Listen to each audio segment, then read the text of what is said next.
Good morning. Good morning. Let me remove this for a minute until I'm ready for this. Uh so Debbie is going to be coming up and we're going to talk about that kiss that was heard around the world. But good morning, good morning, good morning. But we're going to also talk about now Debbie doesn't want to be on panel when we discuss this because she doesn't want to get her blood pressure up. But we're going to talk about Renee Nicole Good. We're going to talk about the other shooting in Portland, Oregon.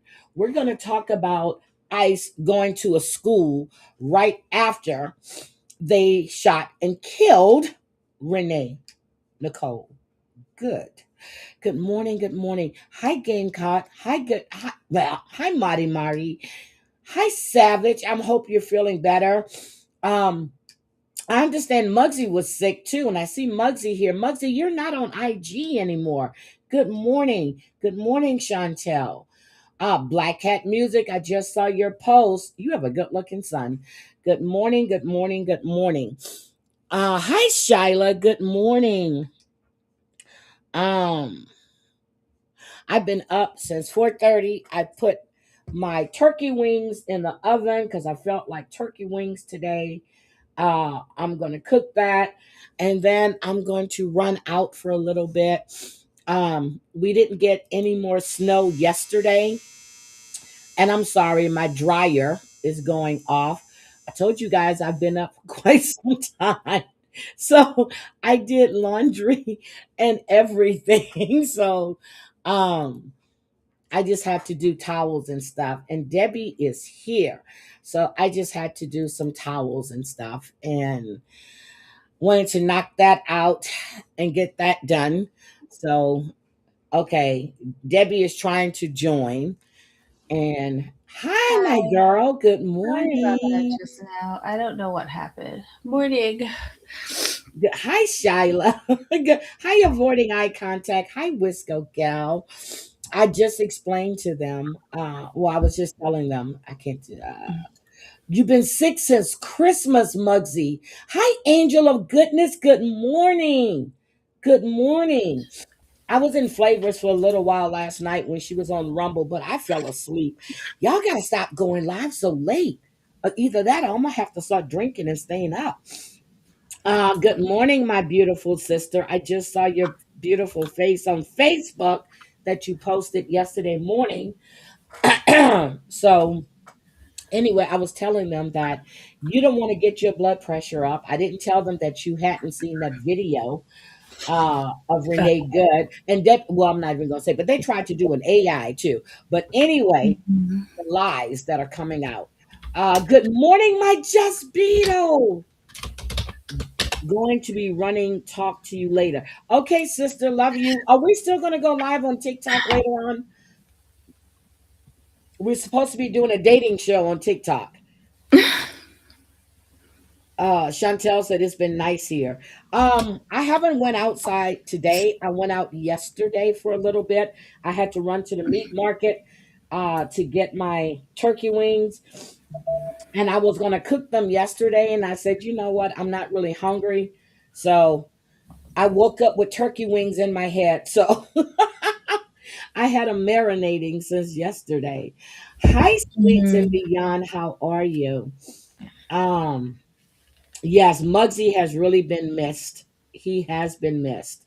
But I think it was KK that replayed something where somebody said that Muggsy had been sick. If it was KK or Simply Sophie. Has Simply Sophie been live this week? Am I crazy? I don't remember her going live. Yeah, I hope you're feeling better, Muggsy. I really do. Hi, Ann. Good morning. And Ann, Minnie, hi, Minnie. When after Debbie drops, if you guys want to come up, because I am going to discuss this whole thing about Nicole and what's been going on since then with all the protesting and about the shooting that happened in Portland. So, and about them going to the school and everything else. All right, Debbie, we were talking this morning and we were Mhm. talking about the kiss. that was heard around the world. Well, I missed it when it actually aired. I don't know how I missed that. You know, I'm always multitasking and everything, but I did not see that There you go. until There it is. uh, but there's the other one where he actually swallows her nose. And Well, I'm shit, just you really like, can't see her "What?" nose there. And it when I finally saw it, I was like, okay, she was talking about how musty and disgusting she was when she was taking her whole bath at the Her whole airport bath. toilet. Everybody takes a whole bath. Uh-huh. And but she got really invasive though, like TMI. But then I was wondering about how moist and sweaty he was outside. I started like, what are these people's dental hygiene like? She been flying for 30 plus hours. Can you imagine how her mouth tastes? Oh my God. Did she brush her teeth in the airport or did I I miss that? hope she did. I hope she did. Like, come on, y'all. We know we worked the whole day. If I and Oh my God. If you ever pick or floss your teeth, you know what comes out from between your teeth, Oh, and that stop. tastes disgusting. And Yep. if you haven't done anything but swallow saliva, food, And you've been snacks, eating on all the of that, flight and everything. Hi, or Ann. and worse yet, Hi, you've been Kelly. sleeping with your mouth either open or closed. What, like when you dribble, that doesn't Oh, smell Debbie, you're good. giving us a visual. Like, can you imagine what their No. little 2 foot by 2 foot area smelled like? And Okay, I'm not even getting into body odor. my sister is in here. We come from the airport, right? Seriously. Now if I take a bath at my girl, I go to the room. I either got to freshen up or I gotta change clothes. I just don't like No, that you because you're have, sitting if next to all you these are people and their entering your skin room. smells. And when I'm in the casino, before I get in my bed, I'm in the tub or the shower. I want people's stuff off of me. Listen. I just finished eating, Angel. I'm sorry. I'm sorry. But it sent me down a rabbit hole. I'm sorry, y'all. But Debbie, oh, I I'm was hearing done. You I'm just gave hearing us a clear but visual. listen, that's only the dental hygiene part. What about like actual moist sweat, body Okay, odors? okay, Debbie, you already know how I feel about at least one couple did go take a shower. It was what's her name? Trish and Trish oh and my and God. the And fraudulent Rick, 52-year old. Yeah. Yeah. Yeah, the fraudulent one who's 20 something, her senior. And He then did go take Jovan the had to shower. be forced to take a bath because his feet smell so frowsy. Like, what is going on? People, I can't stress this enough.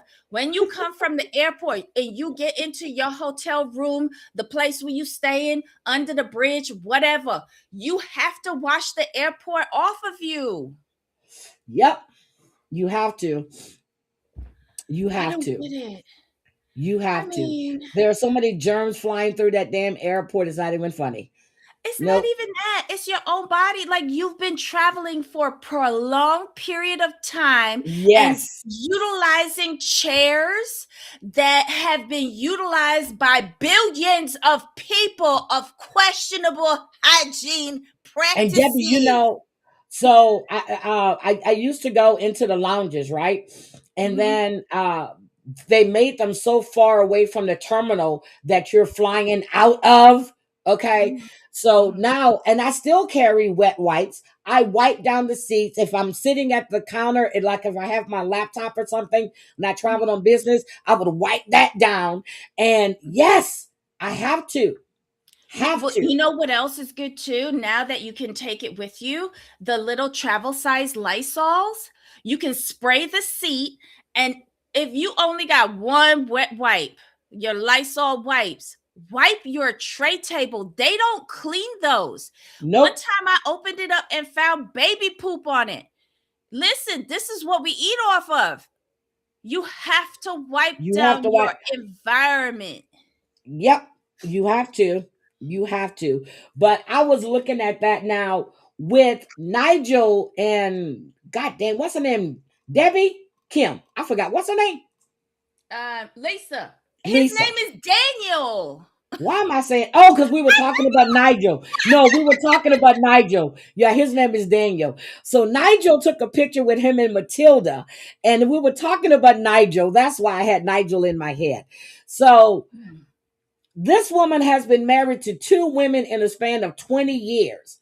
First of all, she started off the relationship lying. She said that she had an encounter with a woman. No, bitch, you were married to two different women and you still married now. I Yes, can't. tray tables, yes, because they don't clean them. They don't. What those cleaning crews come in because there's such tight turnarounds. They come in and they try to pick up as much junk as y'all leave on the Yep. floor. Yep. And they don't do a That's good it. job of it because it takes us so long to get off of the airplanes because we have put Yep. all of our luggage in the overhead areas Compartment. and we fighting to But get off. doing C-19, I remember we took that flight, when it started and the plane was damn near empty. That plane was so clean because but now you thinking, okay, people are coming off the flight. Then you see people outside on the tarmac and they're going in. That's like maybe 8 minutes. They're restocking coffee. They're going in there. Yeah, and then next thing you know, they're calling, they're starting to board. They're not cleaning that plane. They don't have time to. It's not like the old days. Haven't y'all noticed? Like they got connections that are 57 minutes apart. You know, Yep. bitch, you ain't making that. Nope. You know you ain't making that. And if you're at a major hub, Miami, Atlanta, Houston. Dallas, Charlotte, Houston, like all of Mhm. LAX, JFK, bitch, Yep. you better do a 2 hour because you might not be in the same terminal. Yep, that happened to me once before. I was like, I had to take a train. I said, what the? And then the flight was late coming in. That And happened to me they in used to Arizona. call the flights, okay, and tell them, they're landing and pass or whatever. They don't do that shit no more. You better Listen, run. they used to ask anybody who has a connection, please let them Yep. get off first. Yep. Nobody lets you do. Let me tell you, one time I saw a video online where they announced, when they bring back the body of a fallen military person Mhm. and it's being escorted by their loved one or whatever, they ask the people to sit down and let this family get off first, right? Yep. You know they didn't. They didn't not. even respect that. Of course not. One flight, the air marshals came aboard and they stood at the door. Nobody was leaving until that happened. So should they get angry by waiting to let the body be removed from the plane first? girl, they don't They're care. like, why you ain't opening up the door? They I don't got somewhere care. to go. I got a connection. They're so disrespectful. They don't care. Now, with oh God, with Daniel and Lisa, Debbie. Daniel tried to lock that shit in early. He brought the dancers, where she proceeded to dance with them and get even more moist and malodorous. But can I ask you a question? Because when he went to see the high priestess, did he say, "Is she a white woman from America?" Or was I?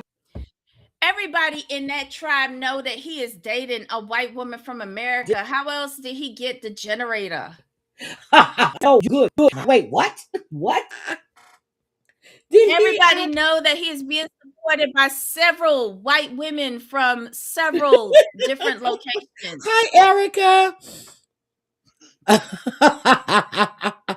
Oh, Black Hat, you're gonna take me on a plane? Hi, Sarah, motherfucking Z. Oh yes, and Boston, Girl, I hate. No offense, Angel. I hate flying it into Boston. Remember when I told you guys I used to hate to fly out of Reagan, which is now national. Well, it was national, now it's Reagan. I hated flying out of Norfolk because the runways are so short. The runways in Boston is short. The runways at Reagan is short. I don't care nothing about the length of a runway. Oh, I That do. is about as irrelevant as the length of a man's jing jong. Honestly, I hate Dallas because I've had to get on the train because they Yep. changed my gate from one Yep. terminal to the next. American Yep. Airlines, I'm calling your Yep. ass I out. can't stand American Airlines. Can't stand them. That's the one I I had get to run and get the oh, train to, Debbie, to take my flight. I yes, was like, are you yes. fucking kidding me? They Mhm. had switched my gate like 4 Four times. ti- Well, mine was only switched like 2 or 3. And the only reason I knew my gate, well, the last time I had to go to Seattle, they changed my gate like twice. I'm just sitting there. All of a sudden, I was reading a book. All of a sudden, everybody that was there was gone. So I started asking, and they were like, oh no, they changed the gate. No, Okay, so you then got I go to the to new download. gate, which is way down there, and I hate SeaTac Airport. So then, next thing I know, they done changed the damn gate again. Mm-mm. I get alerts on my app every time. Download the app for your airline. I They're supposed do, to but I advise don't be you paid, every girl. time. Girl, I wasn't even paying attention. I was so into this damn book. I'm serious. Not I was me. into this book and wasn't paying attention. I And can't I have afford to all do these that in a books big here, but it airport. never fails. I leave a book and then I get to the airport. I'm buying another damn book. Mm-mm. Yep. But I'm telling you, I'm getting ready to fly again. Ooh, Lord, have mercy. Ooh, Lord. Mm. I can't. I can't. And you know what? My stamp, my aggravation is so bad when I'm Mm. flying right now. It really, really is. I don't like uh I've never liked fucking kids screaming on a plane. I've never liked Mhm. kids that kick the seat because I almost knocked somebody. Well, anyway, this was years ago when we were on our way to Invest California. in noise canceling headphones. I have those. It makes the world of difference. I have those. I have those. I have those. Mm-hmm. So I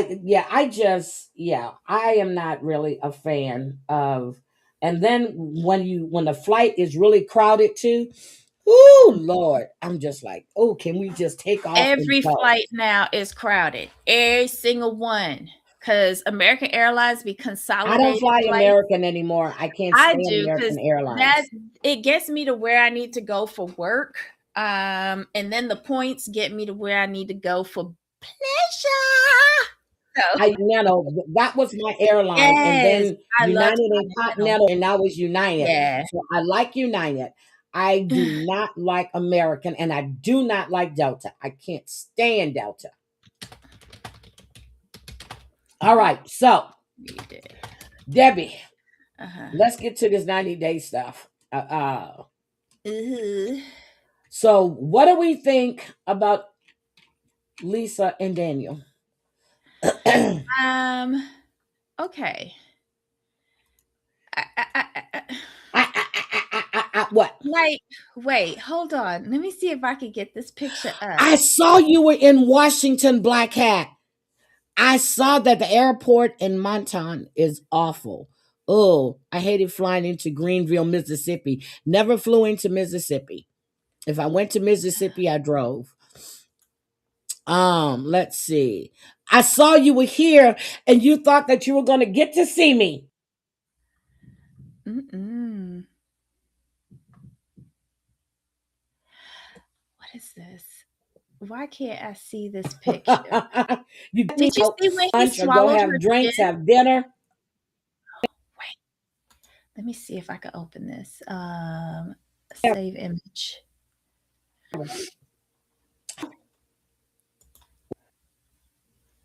What happened? Mm? Debbie, what happened? Save. You No, I said found something. What another happened? picture. I said I found another Okay, put picture. it up. Hold Okay, on. I'm put it trying to up. find it. This. Look, okay, there's my sister. She's saying yes. We got to go clean off after going from the airport. Girl, yes. Yeah.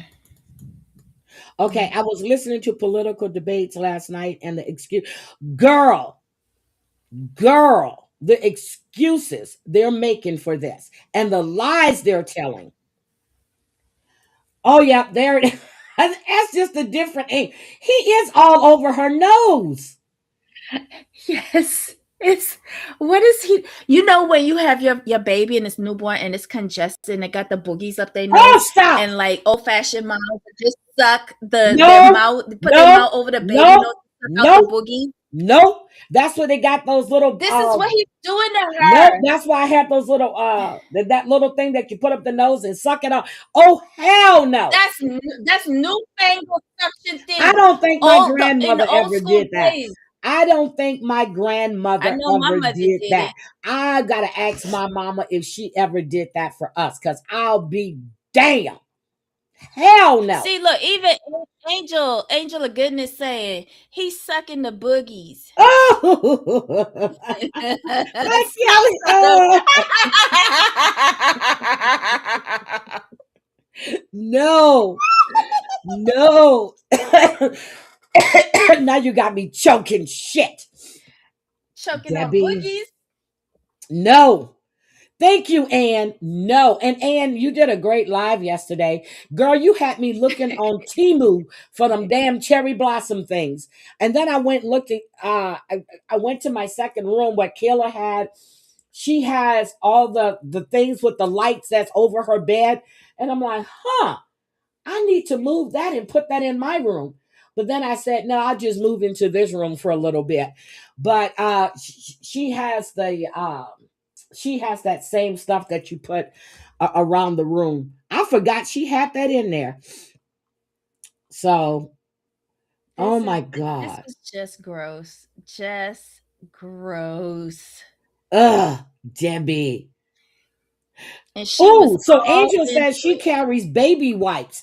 Girl, I have the Baby little wipes tablet have packs. no antiseptic. Yeah, Like I have the little packs of not Lysol shit. What are they called? Clorox Yeah, wipes I or have the Clorox Lysol wipes. wipes. Thank you. You've I have got the to get Clorox something wipes. with a disinfectant to Yes. wipe down your area. Your baby wipes you can like use like, if you like after you eat or something on your face.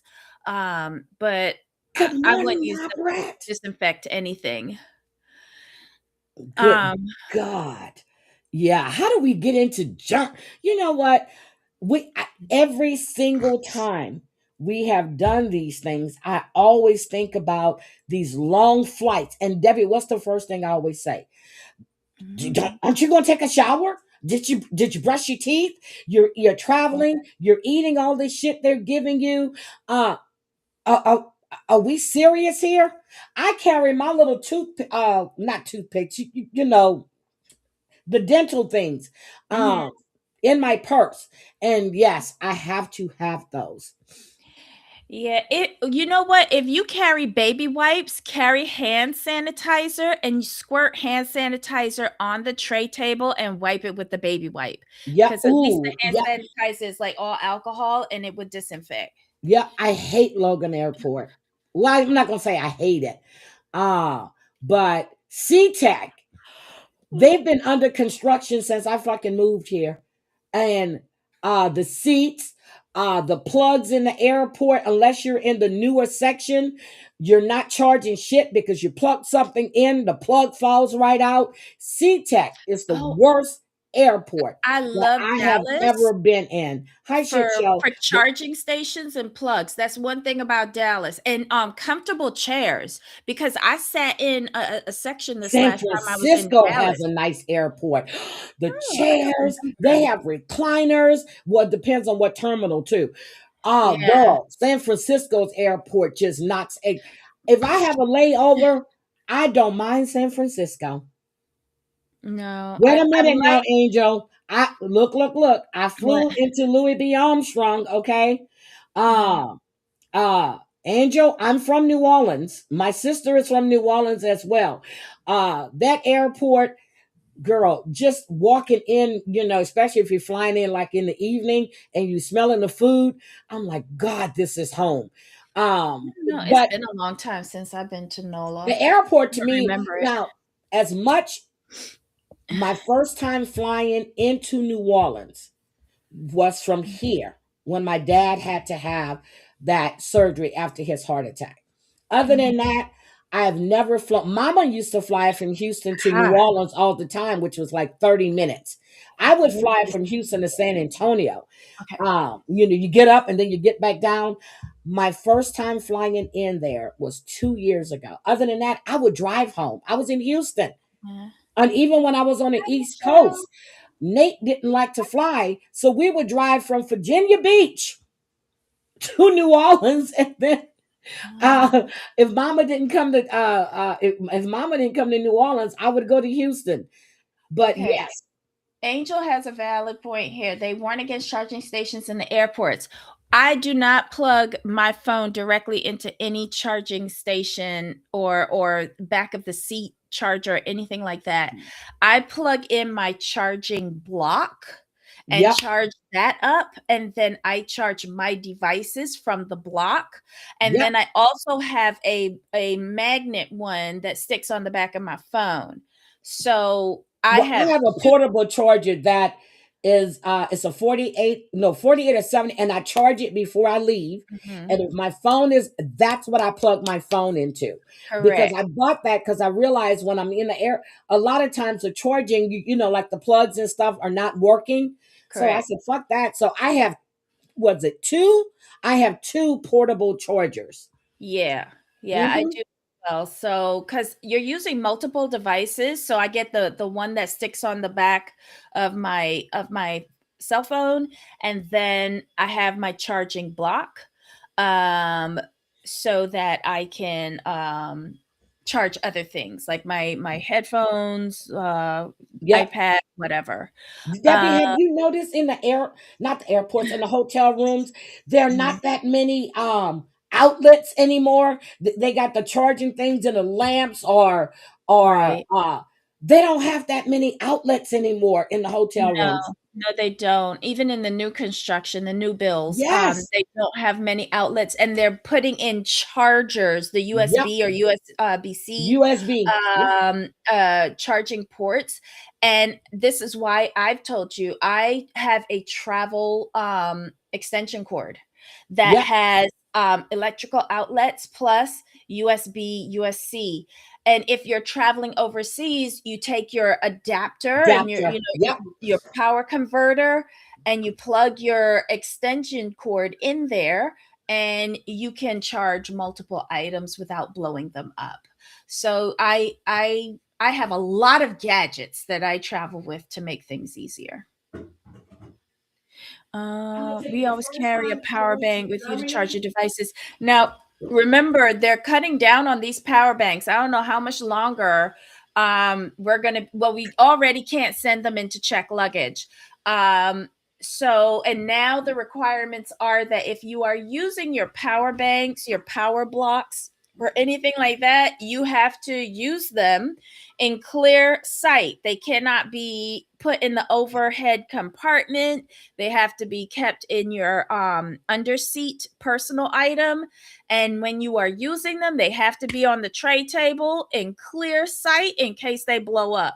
So again, bring your Clorox or Lysol wipes so that you can wipe down the dirty tray table and keep your recharging easily accessible. Oh, Um, and those are travel tips from Debbie. Hi, Asa. Those are travel tips from Debbie. Look, so I was just looking when you said that. I went to my laundry room to make sure I didn't have to refill on mhm, my packets of Lysol, mhm. and I have two things of the smaller things of hand sanitizer. I keep one in my purse, and then I have one in my bathroom kit. So when Mhm. I get into the hotel, but I always have that. I have a little thing of lotion because you use that hand sanitizer, it just dries your damn hands. Even the Mm. ones that says moisturizer, it still dries your hands out. Yeah, Oh, yeah. you lost power for a couple hours last night. Hi, Maria. Good morning. So I just want to know, what do you think about this season of the 90 Day Fiance thing? I'm loving it. The Sunday one, I like it for the fact that these are all new faces, but Yes, they are recycling they're storylines. Let's recycling all say that. storylines. Yeah. Exactly. Because the one with Ziad and Emma, Uh-huh. what Yeah. storyline is that? That could be so many. But I know she reminds me of the twins, Darcy Darcy and and Stacy. Stacy. Yep. But her storyline with the man reminds me of everyone that's gone to Morocco. Like, Yep. Now my thing is, she wants him to be honest with her. She's checking his phone, but mhm. she hasn't told him that her ex-fiance that she was in between, is from Morocco. And Yeah. she expects him to propose to her. Now, when it comes on this week, when he says, I will hope they show it this week. When she goes, well, I expect to be engaged. He was like, no, that's not going to happen. I admire his honesty. I'm like, you go, boy.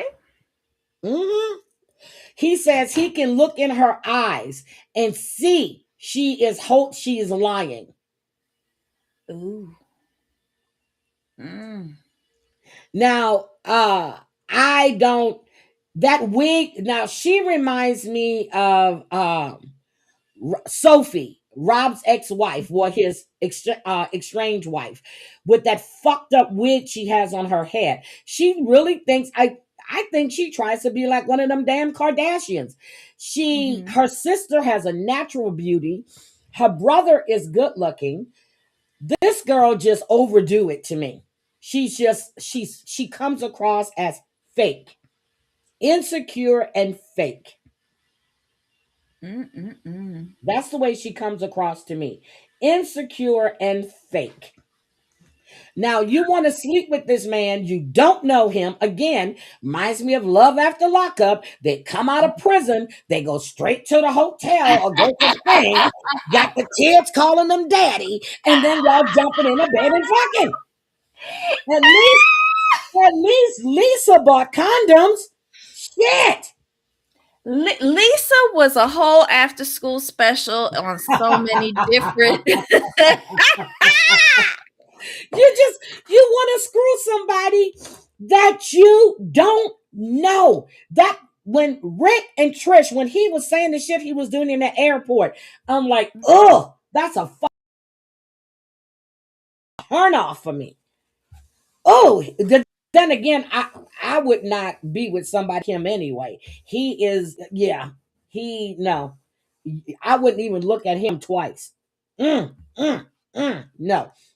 But she wants to have sex with this man. Now, again, you said he was telling you all of this stuff, and now you get there and he doesn't want to. If you knew about Moroccan men, that's what I say. They go to these countries and don't know nothing about the culture. Do you see what she's walking around with in the damn city? Do you see how she's dressed? Do you see there were other Americans that weren't dressed like her? Yeah, but she got cameras around her, so nothing ain't gonna happen. I don't really care. You respect their culture. When I traveled out all over on business, they would tell you, you're in another country. You respect their culture. TLC don't care nothing about nobody culture. That's been quite evident. Now, the fact that he doesn't even want to introduce her to his family says a lot to me. Yeah, but here's what I think about their whole storyline, right? I think the show was supposed to be with the first fiance because she met his family. But then something happened and they He must have cheated. found out that they was on 90 Day. And besides the cheating, because that would have been a good storyline. But I feel the family did not give final approval to be filmed or revoked their approval to be filmed.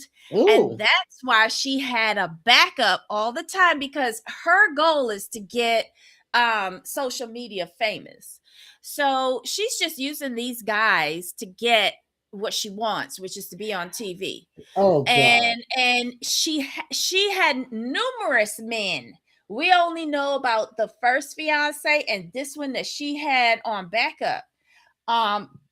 But I'm sure that there were other Moroccan dudes that she was talking to. And this is why I wish I was on the writing team, because I want Ziad and her first fiance to be first cousins, and that the two men know what she was doing and fuck her over at the end. That'll be good. What? That'll be good. That'll be good. Mhm. So we done got now. What about Jovan and what's her name? Anna Lynn? Something like that. Yeah, Jovan. So they've been married what, 3 years? Dated Something like six that. or something like that. Now, uh, he's just meeting her for the first time. How did he get the money to go over there this time? So they met during the pandemic. Mhm. Okay. So he couldn't go to the Philippines, if I remember correctly. And Right. then, he works at the nursing home. I don't know, but she says that he sends her $400 or $500 a month.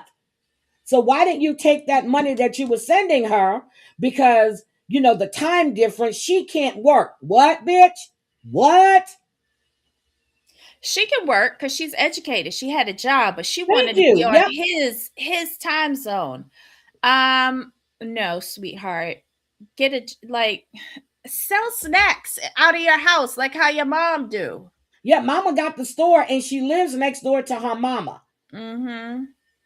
She lived next door to mama. Okay. And them ugly ass shoes she bought to go to the airport. I said, girl, get them clunkers out of here. Them damn shoes are ugly. But they got issues because he's talking to some woman that's a friend and she's jealous. Now I can't deal with Well, Trish that isn't and Rick. even the problem for me. The problem is that he's an incel and on the manosphere trying to find his masculinity. That's the He's problem trying for to find me. something. Now, What? Forrest and his mama, that's on before the 90 days, right? No. Yeah. Yeah, that's on this one. Yeah, yeah. Oh, that couple right there. Cheyenne or Sheena, or whatever her name is, and Forrest. His mama, his Sheena. stepdaddy Dev, Mhm. girl. I can't. I can't. I can't. Uh I can't. I can't. The mother is so fucking embarrassing. She's embarrassing. The mother is So looking for a moment, in my opinion. She knows that she's on TV and she's looking for a moment. I switched speakers. Can y'all hear me? yep, Sorry. I hear you. I had to close the door because did I tell y'all that I lost my Roomba for like about 2 months? Um, I finally found Your it. portable vacuum, how did you lose it? Well, it went it went up in my guest room closet, but I don't know why I didn't look there. But it got stuck. It ran out of battery, and then I couldn't find it. I couldn't beep it because the battery went out, and I was just like, oh, okay. And I kept on saying, I'm gonna keep looking for it. I'm gonna keep looking for it, and then like this week, I found it. Okay, no. So now it's the first time that it's vacuuming in like 2 months. So pray for me. Debbie, I want Yeah. an AI companion, okay? E11 has been having these conversations with Miles and Maya, these AI Mhm. companions. It's in the testing phase right now. I Mhm. think I'm gonna go buy me an iRobot. I'm gonna sell my Mhm. soul so I can get an No, iRobot. this is what you do. You just pay for the upgrade on ChatGPT and have it talk to you. You can name it. It'll get to know you and stuff like that. Because my friend, she does that.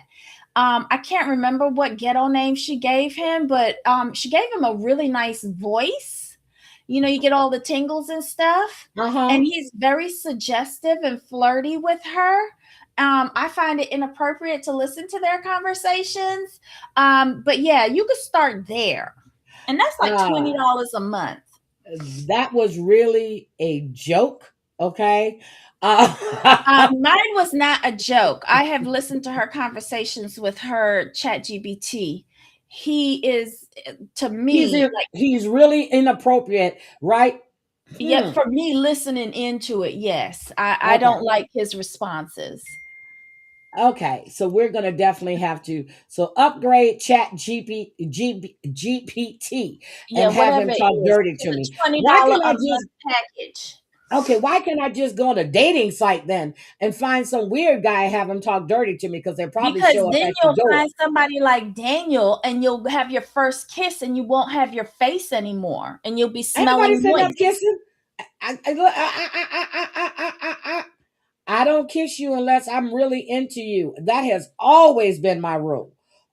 Let Always me been my tell you, rule. she was into pussy until she got to that airport Ooh, and Debbie. and and look what happened to her. He turned her out. Mm.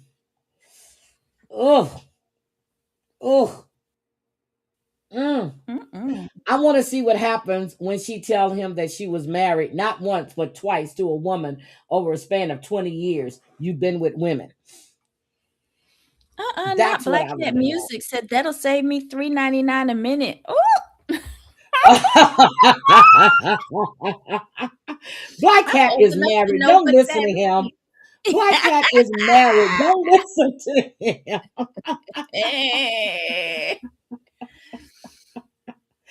Oh Oh my my God. Hi, sister. I didn't see my sister. Hi, sister.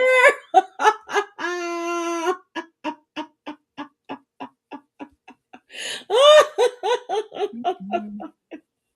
I can't. Debbie, my sister is in here. Good morning, my baby. Yeah, that's my other sister, Leslie. Ah. Leslie likes to watch The Housewives. Debbie, oh my God. Salt Mhm, Lake City, the season finale. Okay. You mhm, always known I've never liked Meredith. I've never liked Lisa Barlow. You mhm, know I can't stand mhm, Mary Cosby. Okay. We know that Bronwyn and her husband are separated now. mhm, It's rumored, and remember we were talking about it when we were covering NYC Next Gen. It's mhm. rumored that Seth is having a relationship. Okay. Oh damn! Black Hat said he had to shower up. So the season finale to Mhm. me left me a little but good morning Pep My Rock, but I cannot wait to watch the reunion. Is it true that Andy Cohen walks off? Walks off. Oh, child. He walks off. I watched the trailer.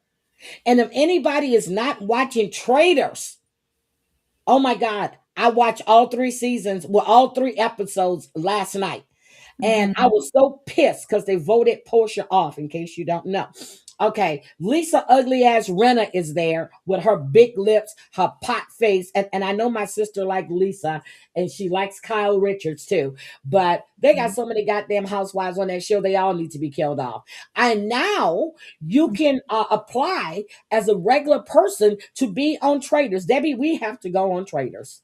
No, I'll miss that bus. Yeah, but I don't want to do the hard work though. Yeah, Okay, wait. Mari, I got you. Mari. That's the best idea I've heard yet. What Mari said, you can give me the money. I'll tell you. Yeah, like I was saying, like, look, I know Black Hat is married. I'm sorry, sister. I wasn't watching the chat. I'm sorry. oh, oh, oh my God. You can't get traders. Is it on YouTube after a while? Yeah, sister. Those girls are very, very catty. Okay. Now, my sister would tell you, you know, we would take turns hosting like evenings, and it'll be so much fun. We used to do Thirsty Thursday. I forgot the names that we had for all these days, but we would take turns hosting each other at each other's houses, cooking, drinking, and stuff like that. Uh, we, even though some of us did not get along, we didn't do that. We didn't have all of that. We know I can't stand this one, but hey, that's my sister's friend. We're going to be okay as long as we're in my sister's home. Even I invited you to my house. My sister couldn't stand some of my friends, but she didn't do all of that. But you can tell when she looked at you with those eyes, I'm like, oh shit, here we go. But these are grown ass women. Yep. Now I like, yes, I like him from RuPaul's Drag Race. Yep, like him. Jam, I don't like him. Yep, it's on Peacock, but yeah, so I watch it on Peacock. So that way I don't have to watch all those other damn commercials. Sarah said, I'll talk dirty or cuss your ass out. Sarah, you cuss me out any goddamn way, so I don't have to pay you. Wind down Wednesday. Thank you, sister. We had names, and and then because we used to do everybody bring a dish, and we're like, wait a minute, most of us are cooking, and some of these bitches can't even cook, so they're gonna have to come up with something. So then we started making them. I don't care if they ordered Popeyes. I don't care if they ordered shit from from the what is it called, Olive Garden. I didn't care. Your house, you're gonna you know, do your thing. I could use a good cussing, Sarah. Do you take PayPal?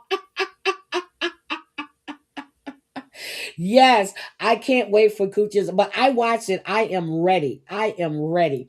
But I'm telling you, this is going to be a great, great season. And I gave that one away. Shit, I'm sorry. I'm gonna be quiet. I'm gonna let Cooch discuss it. Fuck yes, I do. Sarah motherfucking she cracks me up.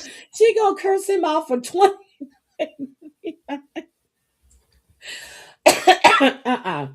I don't need to pay Sarah. She gonna curse me off regardless. So she gonna tell me off regardless. I ain't gotta pay her. She's good. But if anybody feel Taco Tuesday, yes. And okay, so when my sister hosts, right? When it's her turn to host, she makes me so fucking sick. She's got the little tea sandwiches, the tables all set. She's got the table set over here for the drinks. And I'm just looking at this bitch going, uh-huh. Yeah, okay. I see you. Okay. I see you. So I hosted one time. I did a fish fry. I did fish, shrimp, oysters. I've done spaghetti. I mean, it's a consensus. So, and then we have coolers of liquor. Okay, they bring in coolers, especially if it's a Friday night. We gonna get lit. One night I drank so much, I passed out in my room. My sister said they were looking for me. I was in my bed. She said they just all left and just closed the door. Mm-mm-mm. Girl, we used to have a good time. No, I know you don't, Sarah. What about the new? Oh, Leslie, I haven't started watching that, but I am. Suddenly Amish. I am going to watch that. Debbie, have you heard about that new show? I'm not watching that. I'm so over the Amish. That I Oh, don't trust anything on TLC regarding Amish. oh my God. Well, But I'm it gonna seems watch more it. of like an experiment. They're bringing non-Amish people Yes, into the the Amish Amish. society, and Yes, they're bringing like a stripper, like they bring in problematic people into the yep. Amish, And hoping they she fail. she is the hostess with the mostest. So one year we had a New Year's Eve party at her house. One year, Mm. oh, that's the sister that came to my house and cooked the chitlings. And I had put all this stuff. I had put all the towels around the bedroom doors and every door in my house. And I'm like, wait a minute, I don't smell nothing. And she goes, I cleaned my shit. I was like, okay. She, girl, some people, you go to their house, they cook chitlins, you smell nothing but shit. And honestly, she didn't smell. I had the back door open. I didn't open the front door. But I was like, oh gosh, she's gonna cook chitlins in my kitchen. But no, it didn't smell. It didn't smell. Season 4 of US Traders would be on BBC, not until March though. Damn. So yes, I am just excited, but I miss us having all of those get-togethers. I honestly miss seeing my sisters, my mom. I honestly do. But I'm going to be correcting all of that. But I do. Especially, it's cheaper to fly from Houston to Vegas than what it is from. No, I'm just stop. Look, Debbie, look. Especially cheaper to fly from Houston to Vegas now. No, I'm not. If I want to go to New Orleans, I used to jump in my car and just drive 6.5 hours. I'm there. Can't do that shit now. Can't do that shit now. It'll take me 23, no, 25 hours. Can't do it. And then you got all the snow and stuff here and going to the swalls and the mountains, all of that. The roads are closed off. You got to have chains on your car because the ice on the road. I will not drive anywhere in the state of Washington, Colorado, going through Colorado, none of that shit during the winter months. Not at all. Idaho, nothing. Nothing. I won't do it. All right. So what else you want to talk about? Wait, is there anybody else on 90 Day that we want to wait, what's your opinion of Rick and the girl in Madagascar? I like Madagascar. I think that she is supposed to be a midwife. Rick has what, two younger kids or three kids. Then he went off when she disappeared for a week. He went to another country and fucked another bitch for a whole week. And but now he's trying to hold her feet to the fire. I think she's trying to get out of Madagascar to come to America. I don't think she really, I don't know, because they had sex the first night. I just don't like him. He gives me the creeps every time the camera's on him. I get this creepy ass feeling. I really, really do. I got you, sister. I think she Hi, wrong Lexi. all the time. Look at Lexi. Hi, Hi. Lexi. Girl, do you see them? Oh no, because you know that cigar bar. Y'all look like y'all are rolling, Lexi. You guys are rolling. Hi, my Lexi. Yes, I heard that Giselle won't be in seat number one. I think so. Wendy and Eddie.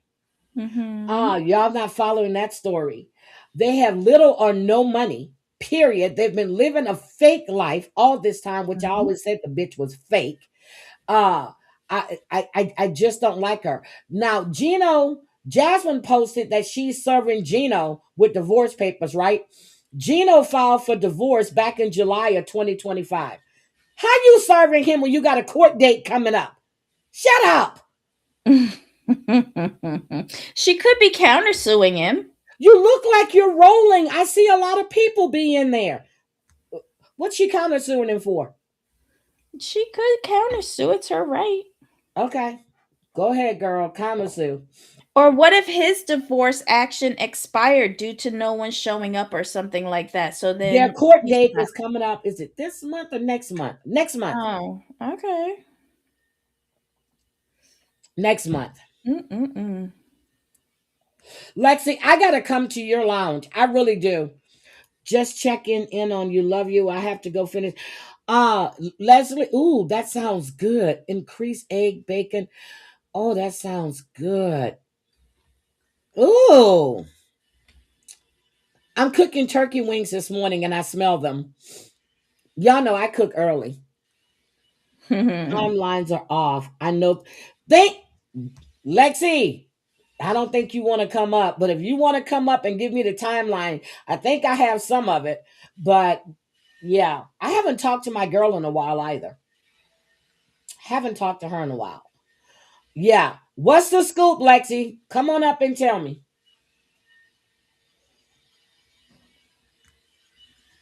So that's my baby sister on my mama side. Mhm. And then two is my baby sister, is my daddy's.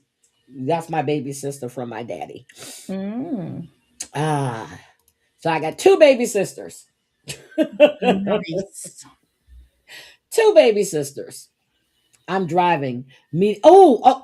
Okay. Well, Lexi, when you get a break, you're gonna have to call me. You're gonna have to give me the scoop. You're gonna have to give me the scoop.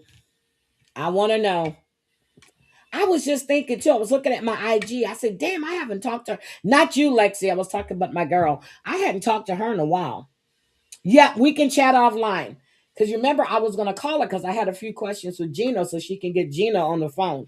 But I'll wait for you, Lexi. I'll get your scoop and then I'll get the other side too. But give me a call. Anyway, I'm just this whole situation. And Debbie, what do you think about this whole Will Smith shit? So somebody said that they had a inappropriate relationship with him.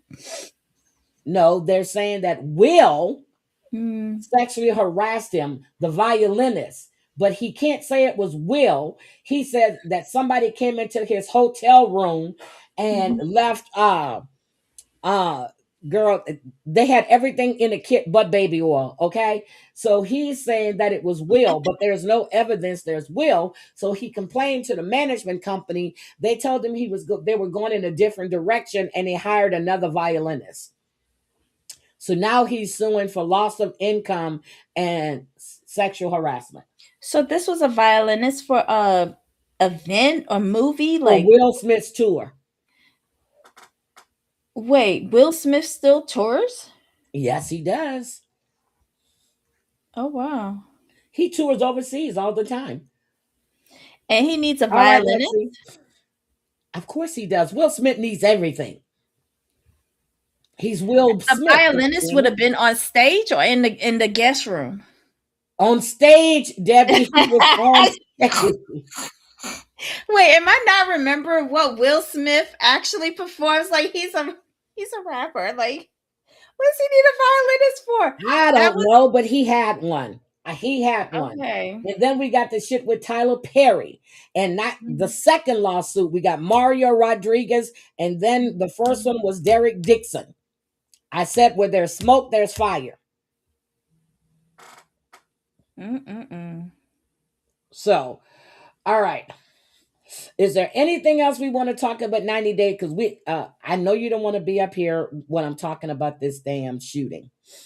No. I think Hi, Granny. because nobody else is really memorable, is it? Not really, because we got Forrest, and I think his name suits him fine. Run, Forrest, run. But His mother Molly. his mama Molly, I can't stand her. She's talking about strip clubs and Dev. I'm like, oh my God, can you shut this bitch up?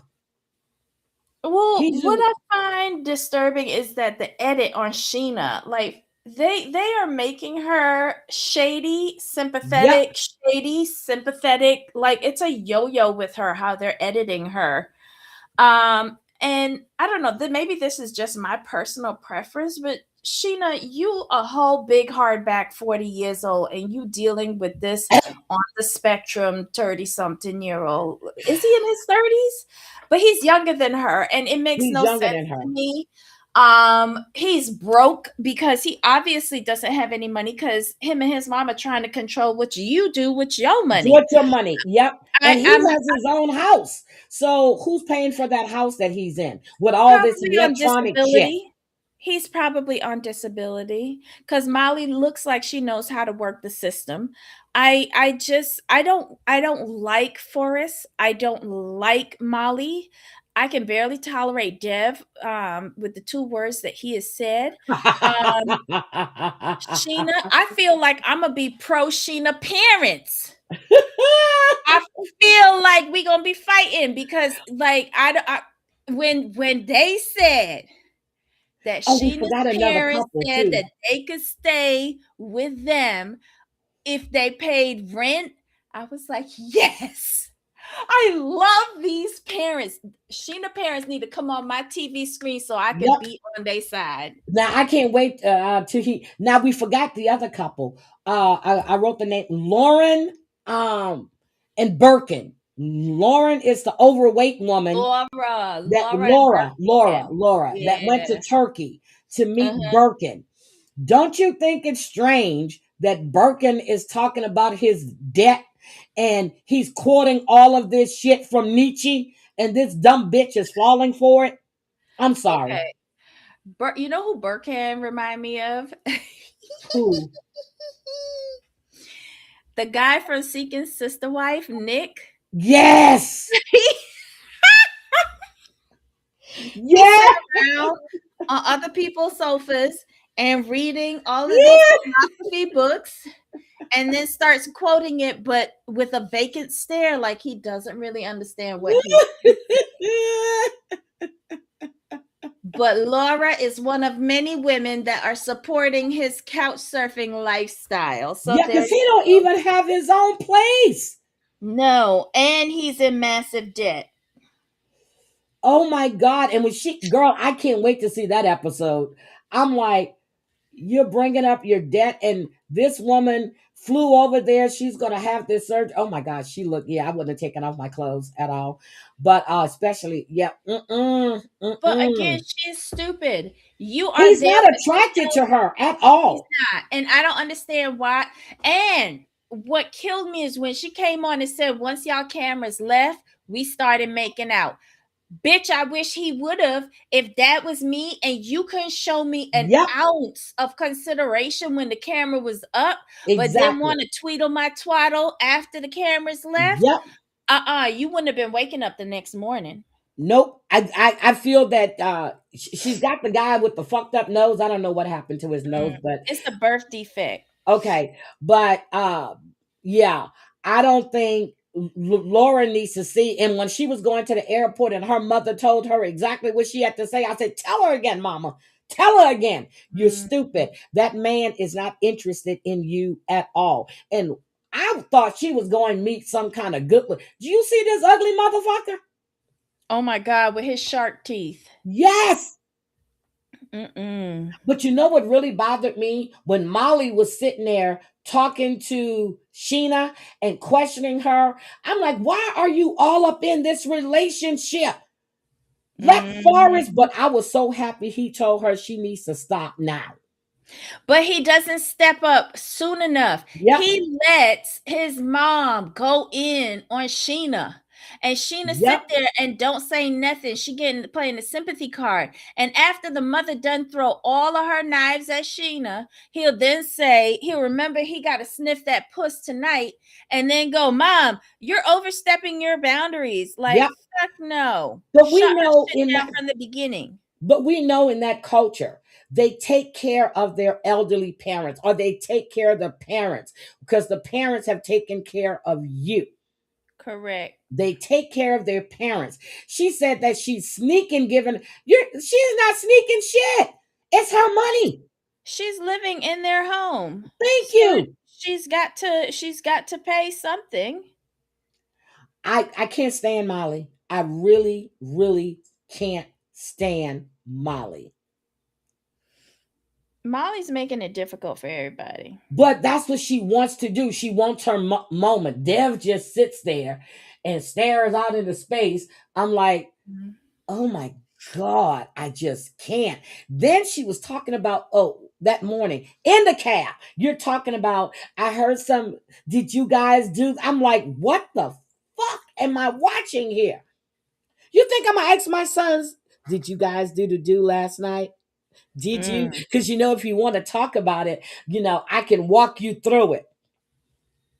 I can't. But this season is the best season in a long time.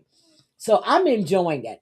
And Debbie is covering Sister Wives on the Commentary Zone, and I saw that you I was listening, but you were doing 1,000-Pound Sisters, and I'm telling you, this first episode disappointed me. I was very disappointed. Tammy looks horrible. I get it, she lost all the weight, but she doesn't look good. Amy gonna get eye surgery for what fucking reason? Correct your damn girl. I'm sick of these people. I can't no more. I can't. Well, but I'm ready.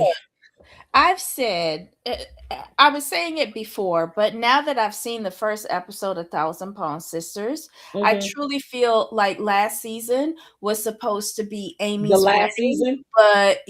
but she got arrested and Yep. it derailed the season because last season was very choppy. It didn't make any sense. We've Black got Sister this Wives. we've got this stupid nonsensical argument coming into this season and we finally got Amy's wedding coming up, but now we're squeezing it in with possibly Tammy's Wedding. relationship engagement wedding. Mhm. And I'm like, these siblings are really juvenile. um I don't know if I have the patience for it. I've told my tribe, I was like, y'all got to help me watch this because this is annoying. This whole show is annoying. But we'll see how far I can get through it. I don't know. I don't know. Okay, It's so not happening for me. yep, so we're gonna see. But I am ready, Camelgate. But I am ready. So Debbie, I know you're gonna drop because you don't want to discuss this. Because well, if you want to listen, you don't have to drop. No, I'm But dropping down. I talk to you later. love you. Love you. Bye. Bye. Okay, so let me just say this. Okay, I want to talk about this. So they have released the name. Um, hold on a second. Hold on, let me get to this. Uh, what is this? Hold on a second. What is this? Um, oh, I got two packages coming from Amazon today. Okay, so let me go look right here. I got something and I want to hold on. I got to get it off my phone so I can look at it real quick. Okay, so the ICE agent, okay, that gunned down Nicole Renee Nicole Good. They have moved him and his family. What's his name? Is it Jonathan Ross? Is it Jonathan Ross is his name, right? They've yeah, Jonathan Ross. ICE has moved him and his family. They emptied out his home and moved them to a secret location. Okay. They said a federal agency is hiding a wanted murderer. He will be found and has nowhere to hide as their entire country, their entire world knows his name, his face, and he will have nowhere to hide, nor will he ever know peace again. So they're trying to spin this narrative that he was assaulted. The president, um, and Neom, whatever her name is, known back in June is when he was actually hit by a car and had to go to the hospital. Okay. This is not the case this time.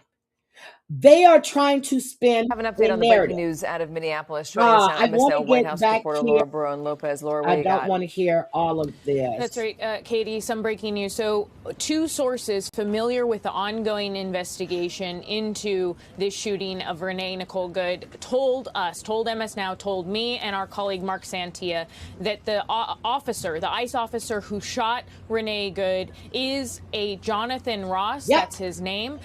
Jonathan Ross is an officer of ICE who was on the enforcement and removal operations team, specifically a special response team. So that's known as ERO SRT. He has a lot of experience on the job, has been on that job for years.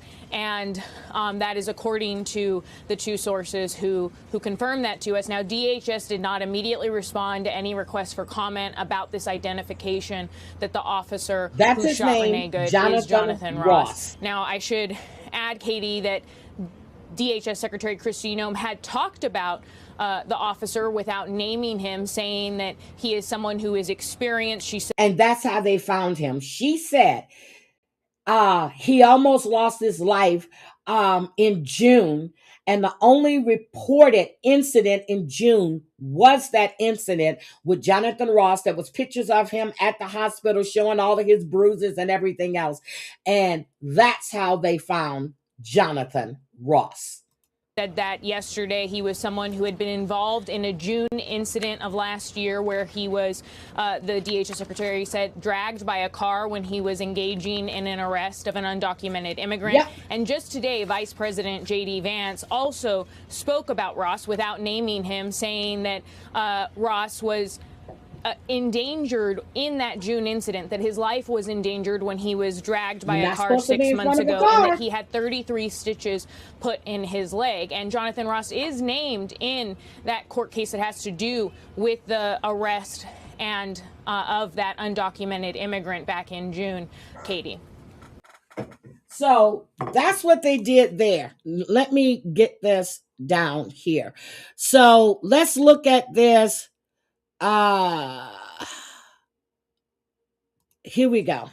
Emily Heller was a witness to that incident today, and she joins me now. Emily, I first just want to say I am so sorry that you had to watch that today, and thank you so much for taking some time to talk to us tonight. I really appreciate it. Let me put something up here. You're welcome. We're going to call this fair use. Can you tell me what first brought you out of your house to look at this, or were you even in your house when you first became aware of what was happening?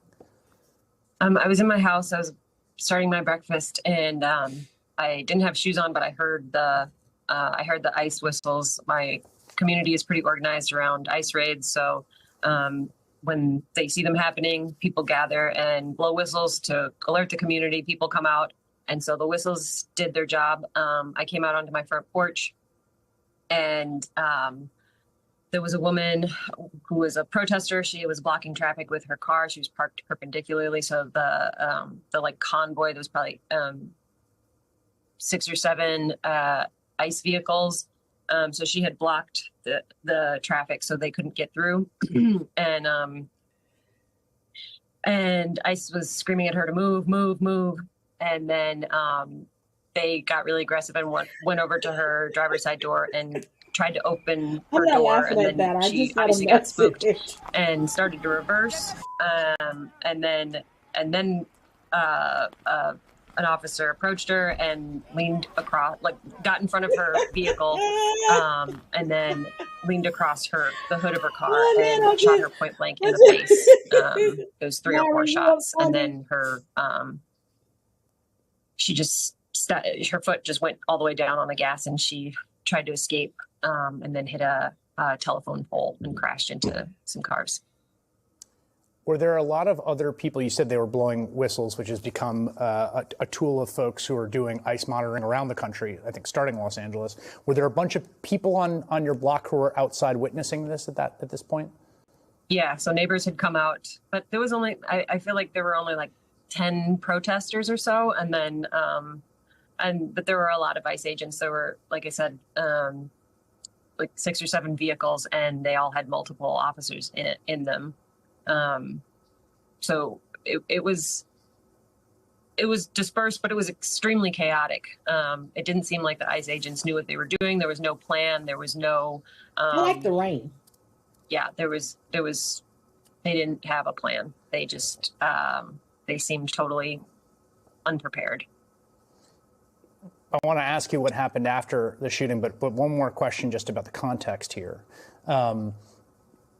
This seemed like a very kind of almost sleepy residential street. There was no like threat, or there was no like the thing that alerted you to what was happening was the ICE whistles and the presence of ICE. There was no disturbance or any threat or anything that they were responding to that you could see. No, I mean, I assume like the protesters did, that they were trying to enact kidnappings like they have been all over our. So, okay, on this, I posted something yesterday about this couple or these people that worked at H&R Block that sold their clients' information to ICE. And then they had the nerve to take a cruise. So they're going to all of these neighborhoods. If these are undocumented immigrants, how do you think they're getting their information? Employment records, tax records, because these people are paying taxes. They're working. The companies have to take the taxes out. They're not going to get it, but they're paying taxes. How do you think they're getting this information to find these people? They're getting it. They're pulling it from your employment records. That's where they're getting this. Hi, my Drea. That's where they're getting this information from. Yeah, I'm going to get to that, Drea. I'm going to get to that. City. After after the driver of that car was shot, it hit the lamppost, as you said. Let me see. Can you tell me a little bit about what happened next? Yeah, I have it right here. The woman was slumped over. There was no doubt in my mind that she was fatally shot immediately.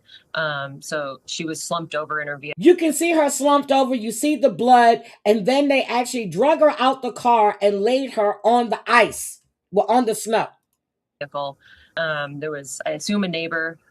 He appeared pretty quickly, and it didn't seem like he was with the protesters. He was saying that he was a physician. ICE blocked it off so nobody could get close. But you could clearly see her slumped over in the car. This neighbor was yelling, "I'm a physician. Can I take vitals? Can I get a heartbeat? Like, can I please come?" And they told him no. CPR. And they were saying, "No, in her get back. face. We don't care." So he wasn't in front of the car. If we saw the bullet, he was on the side of the car. He shot in the side of the car. He wasn't in front of her car. Okay, not at all. And they said they had medics on their way. Took them 15 minutes to get 15 there. minutes of her just sitting there. I mean, I assume deceased that whole time, but no life-saving measures were even attempted. Was there anyone else in the car with her, as far as you could determine? No, she was. I'd heard from neighbors that there was someone else in the car earlier, but that person had gotten out of the car when she tried to flee. After EMS came, was she removed from the car? Was she given CPR? Was she put on a stretcher? I couldn't see. All I saw was EMS arrived. They couldn't get their vehicle through because ICE had all their vehicles parked there. And so the ambulance couldn't get through. They had to park at the end of the block and walk in. So about 5 EMS paramedics came, and then they, I assume, administered care, whatever, examined her. And at that point, they carried her out by her limbs. She was completely limp. They didn't have a stretcher. She was just carried out like a sack of potatoes. The Secretary of the Department of Homeland Security and the President both characterized this as an attack, a domestic terrorist attack, a ramming attack, an attempt to kill or run over ICE agents. You were there and you saw it. What do you think of that characterization? That's the only reason why I'm here. I don't think I have the best words right now. I'd prefer to not do this, but I knew after witnessing it that this would be misconstrued into self-defense, which it absolutely is not. This was totally preventable and absolutely unnecessary. How are the people on your block doing right now, and how are you doing? Just living on adrenaline right now. Emily Heller, this is sad. I know you just said that you were only here to set the record straight about what actually happened in the midst of what our government has been saying about what happened. You had to witness this today, and as I said at the top, for that I am extremely, extremely sorry, but I'm also extremely grateful that you did this tonight. And I and a lot of people really appreciate it. Thank you very much. Okay, so let's look at this. Okay, so this is the footage from an ICE agent. Shocking new video has been released from the cell phone of the ICE agent who shot Renee Nicole Good in Minneapolis. Jonathan Ross's footage, which was obtained by Alpha News, offers a whole new perspective on the deadly encounter, revealing Renee's wife Rebecca antagonizing ICE agents just moments before Renee peeled off, clipping the agent, prompting him to open She did not clip the damn agent. fire. Go ahead. Out of the car. Get out of the car. Get out of the car. Well, it looked like she might have clipped the agent. The new first-person clip comes as various angles of the incident have been analyzed by Americans around the country, dividing the nation as to whom to blame. Viral video filmed by a witness that spread across social media soon after the shooting captured Good's SUV idling across a residential street where ICE agents were conducting an immigration operation. An officer approached her door and ordered her out. She reversed briefly, then began to drive while turning to her right, prompting the agent, since identified as Ross, prompting the agent, since identified while turning. Approached her door and ordered her out. She reversed briefly, then began to drive while turning to her right, prompting the agent, since identified as Ross, to jump out of the way and fire 3 shots into the windshield and then the window as it passed. Look at that. Other surveillance video obtained by CNN also captured the moment leading up to Good's death, showing her plum-colored SUV pulling into frame and then letting out a passenger before making a turn perpendicular to the street, seemingly in an attempt to block traffic on the road where ICE had been operating. While protests have erupted across the nation, according to the Trump administration, there should be no question as to who is at fault. DHS Secretary Christine... Now, I watched this yesterday, and then I watched one of these ICE agent kick over the memorial that they set up for Renee Nicole Good. I watched that, and this bitch right here, Nome, what's her name? Christy Nome? Yeah.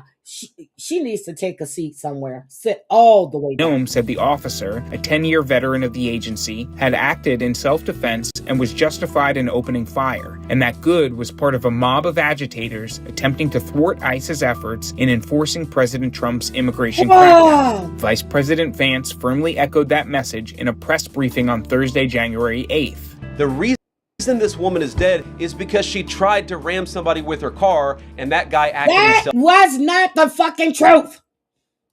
Self-defense. That is why she lost her life, and that is the tragedy. In any case, the shooting poured gasoline on the long, smoldering tensions between federal immigration agents and protesters who have fought back, at times violently.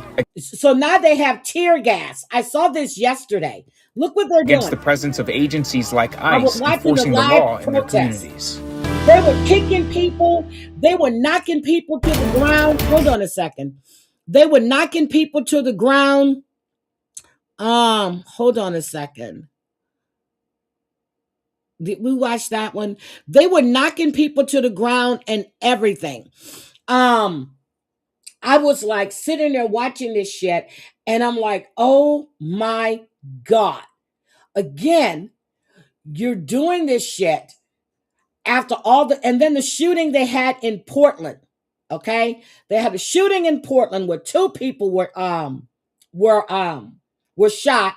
They drove off and they went ICE shooting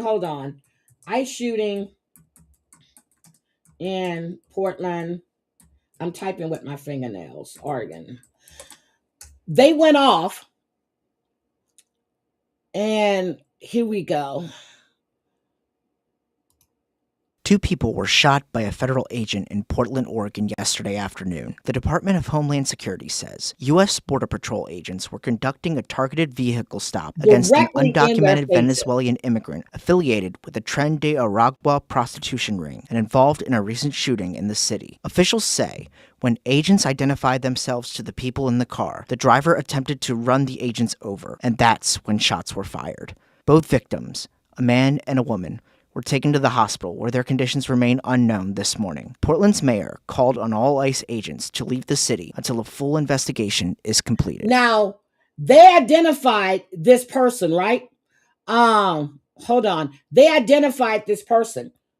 When they leave the hospital, don't put them in jail. Deport their ass. And deport the woman that was helping him. What the fuck? Get out of Minneapolis. I love the this. White House staunchly defending the ICE agents and the necessity of He said, having "Get a the nation fuck with outta here." laws. Radicals in the Democrat So I Party don't want to see that one. Hold on. This is the one, the witness. Residential area. We're surrounded by large apartment complexes. As you can see, there's the police tape there. There's officers walking Everybody's around. angry. Pat my There's rock, more I than saw all half the a dozen stuff Portland that police threatened me. cruisers. But I want to pan it back over this way. I have a man, his name is Alex. He lives right next to where a lot of this police activity is unfolding. So Alex, talk to us. What have you seen today? When I was coming back home and I didn't see the actual shooting, but they had the whole street blocked off. And just in talking to people, it sounds like somebody was trying to get away. So they shot 2 people, they drove off, and they called the police. And they called the police for help. Hold on, Drea, I'm going to have to get From them in their that car one and from was over here. shot. That's the most that I've heard. Can you describe sort of the tone of this neighborhood?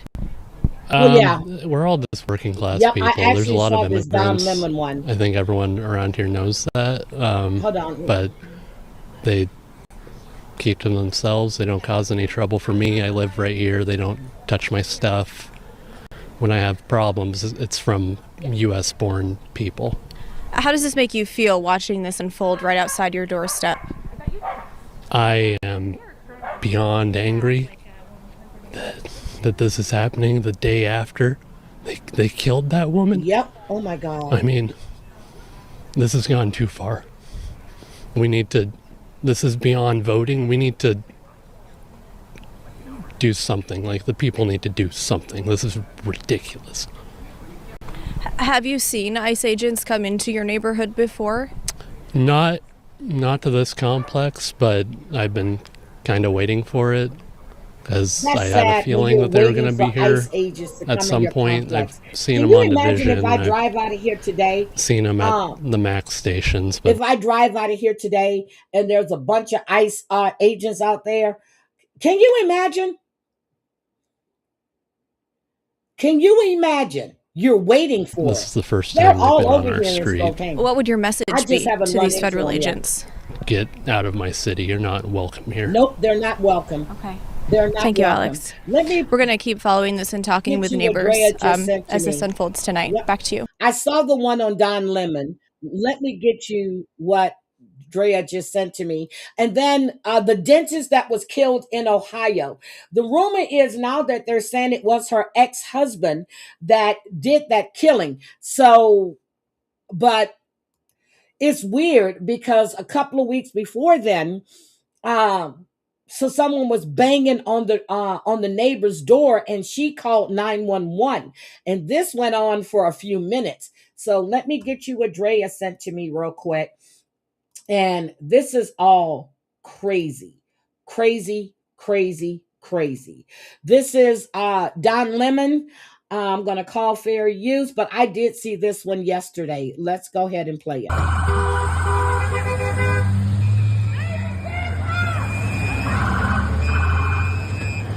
There was never a threat, and I agree, Lori, never a threat. That's fine, dude. I'm not mad at you. Show your face. I'm not mad at you. That's okay. We don't change our plates every morning, just so you know. It'll be the same plate when you come talk to us later. That's fine. So you see what she's telling him. They're not going to change their plates. They have the license plates. If you really wanted to find them, you've got the plates. You're filming them. That shooting didn't have to occur. You want to come at us? You want to come at us? I say go get yourself some lunch, big boy. Go ahead. Out of the car. Get out of the fucking car. Get out of the car. So that's his phone that dropped. You heard that, right? Yeah. I mean, listen, I'm going to tell you exactly what I I saw like in this him. video. I'm going to break down what I watched in this video. Several things. First of all, like you pointed out, she said, I'm not mad at you, dude. It's cool. I'm not mad at you. She was already sitting there. It's worth noting that he approached her car. Yep. And listen, I put a video out about this earlier. Let me clarify it right now on your live stream. That is not a body cam. People Nope, been it's a saying cell body cam. phone. That's his personal cell That's his phone. personal Yep. cell So phone. he got out of his vehicle. This is very important. He got out Yep. of his vehicle already recording Yep. on a personal device. I wonder, what is the Department of Homeland Security's policy on their agents being distracted recording on their personal devices rather Because than they don't wear body cam. They do not wear body cam. That was his personal cell phone. Yep, he did, Pet My Rock. being locked in on this situation? Christy Nome, the bird-legged hoe she is. Oh, shit. I forgot.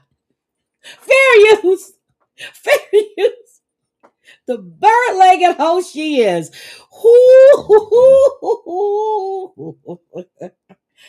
Ooh, Lord. Okay, go. She keeps claiming that this was a tactical situation. It was JD not. Vance calls it a tactical situation, a dangerous situation. Well, listen, I deployed to Iraq and Afghanistan, and I wouldn't find myself in a tactically dangerous situation with my cell phone out. I would have my eyes and ears, my head on a swivel. I would have my gear ready, whatever I need. In this case, I would have my weapon, whatever. But he gets out with his cell phone. Number two, he placed himself in front of the vehicle and he already drew his weapon. Yep. He drew his weapon on her, which is why when she drove off, he was able to fire so quickly. Yep. He drew his weapon on her as a way to threaten her into compliance. I looked up, if you go to DHS.gov, you can look up their use of force policy. That is you not are there. not allowed. You are not allowed to use your weapon to force compliance of someone in a vehicle or a moving vehicle. All right. If there's no other threat present. So in other words, if she doesn't have another weapon, if she had a weapon, it would change the whole scenario. She was unarmed. There was no other threat present. The DHS use of force policy says if you believe there to be an imminent threat, you can use your weapon. She says, it's okay, dude. I'm not mad at you. So therefore, clearly no threat present.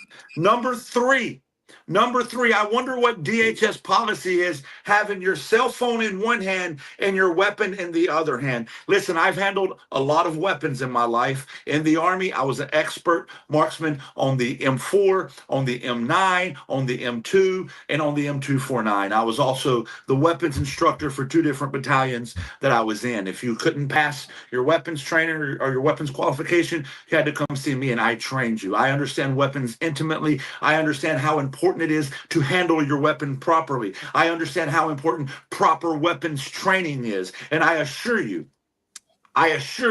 that no one is ever taught to hold their weapon with one hand and just shoot like this. That is absolutely no discipline. So that's my biggest takeaway from this video, is the lack of discipline, training, and professionalism from this ICE agent. Because if he had any discipline, training, or professionalism, he would not be holding his weapon with one hand. That's a guy who watched too many movies. And oh, by the way, if you're in such a threat, that your life's in danger, toss the fucking cell phone and control your weapon. See, I like him.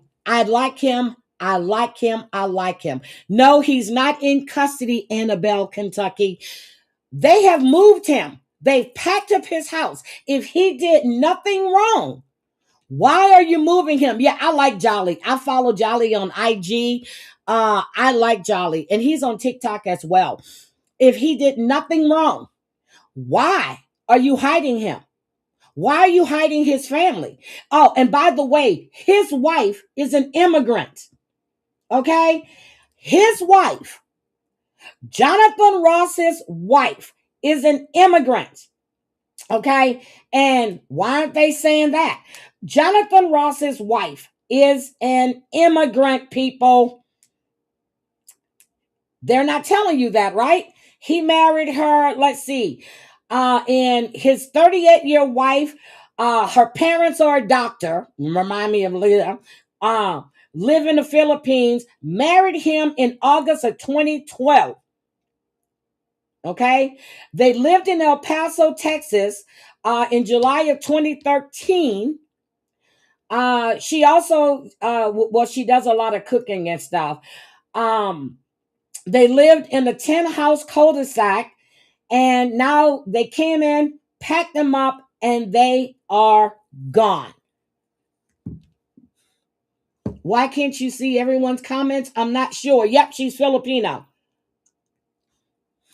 He didn't do that. He maintained the cell phone. And what he thinks and what everybody on the right thinks is him getting hit by the car. It's him slamming his hand down on the car. The cell phone is in his hand. So from the cell phone's point of view, he got hit by the car. No, the cell phone hit the car. The car didn't hit him. It's very obvious to anybody with a half or even quarter of a brain watching that video. So you have a guy who's undisciplined, untrained, shooting his weapon with one hand. There's no imminent threat. She's telling him there's no threat.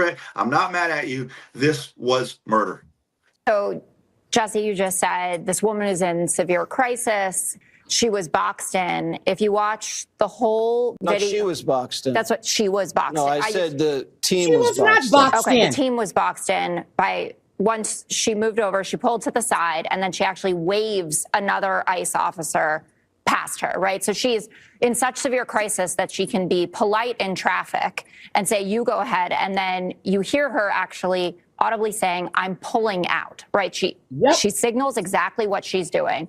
She starts to move forward, and everyone should go and watch the New York Times has about 3.5 minutes of footage coming from every angle. And this is what they brought up to President Trump when they were meeting with him last night, when he said he pulled up the other car, the other agent went around, this asshole in the truck pulls in, stops, and approaches her car.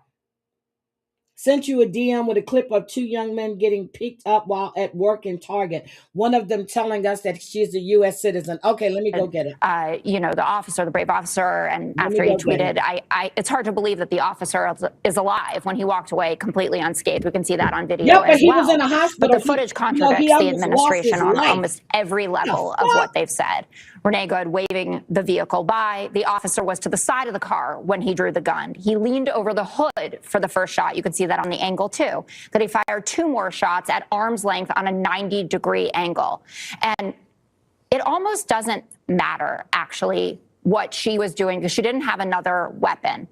According to DOJ policy, which they should be in compliance with, it says deadly force may not be used solely to prevent the escape of a fleeing suspect. Firearms must be discharged at a moving vehicle unless a person is threatening deadly force by other means than the vehicle, and no other means of defense exists, including moving out of the path. He could clearly move out of the path because he did, and that's why he was unscathed in this.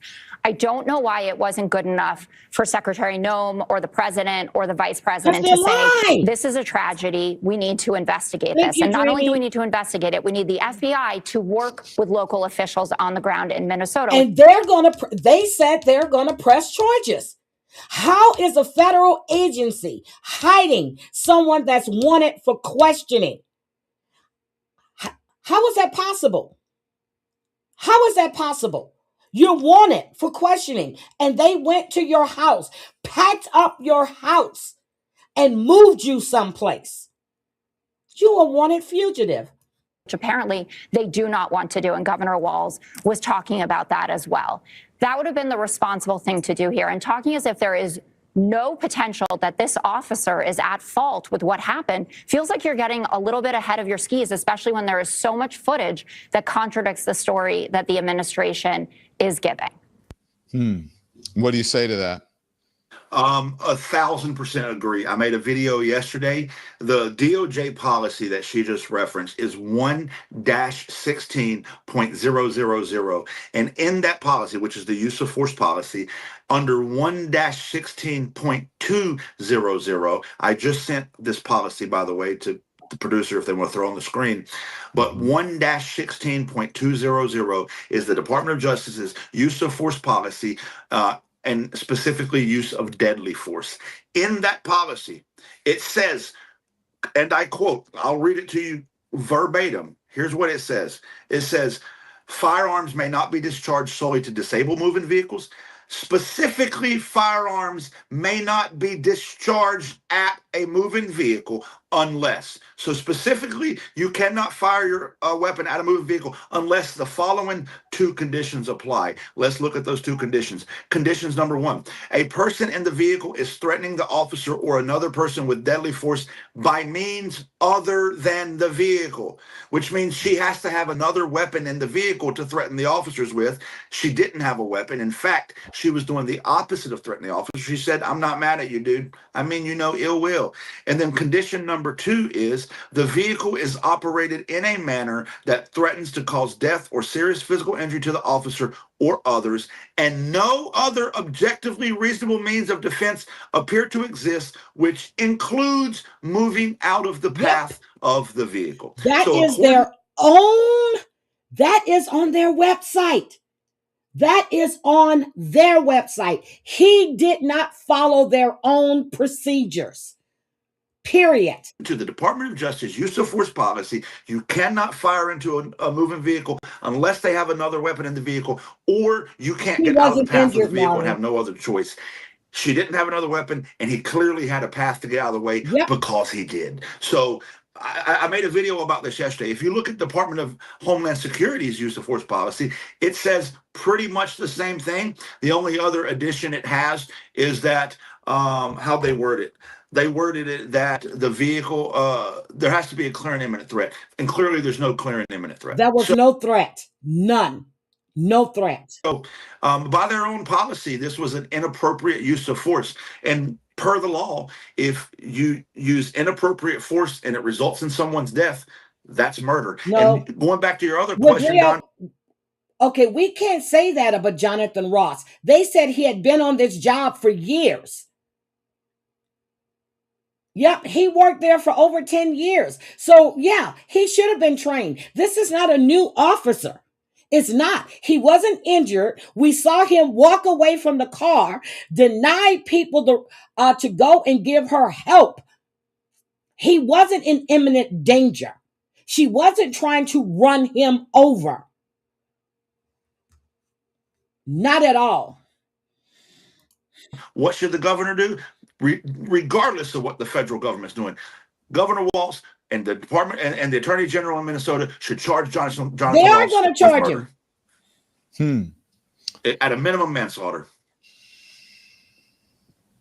I spoke with a law enforcement analyst yesterday and an attorney, and the law enforcement analyst said, and any other, if this is a local police department, local police officer, any other time, this person would be in jail waiting arraignment and a hearing and all those and all the things, except he's not, because this is Trump. And this is the America that we live in now. Jolly, let's talk about the evidence. You heard what Jessica Tarlov said. You read the rules. This is an investigation. It's a shorter piece from a longer piece that the New York Times like my son at the top right there.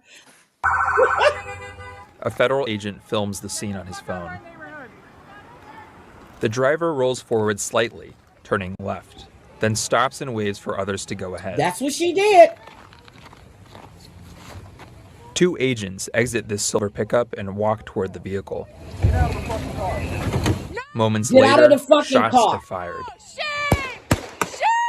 Let's look at the scene again more closely. This is the agent who shoots the driver. He walks around the car filming and disappears from view. Other agents pull up and order the driver to exit her vehicle. One of them grabs at the door handle and reaches inside. The SUV reverses, then turns right, apparently attempting to leave. At the same time, the agent filming crosses toward the left of the vehicle and grabs his gun. He opens fire on the motorist and continues shooting as she drives past. The moment the agent fires, he is standing here, to the left of the SUV. See his feet and on the the wheels ground. are pointing to the right. You see that, right? Away from the He's agent. not even close to touching him. This appears to conflict with allegations that the SUV was ramming or about to ram the officer. Lies. President Trump and others said a federal agent was hit by the SUV, often not. pointing to another video filmed from a different angle. Ooh.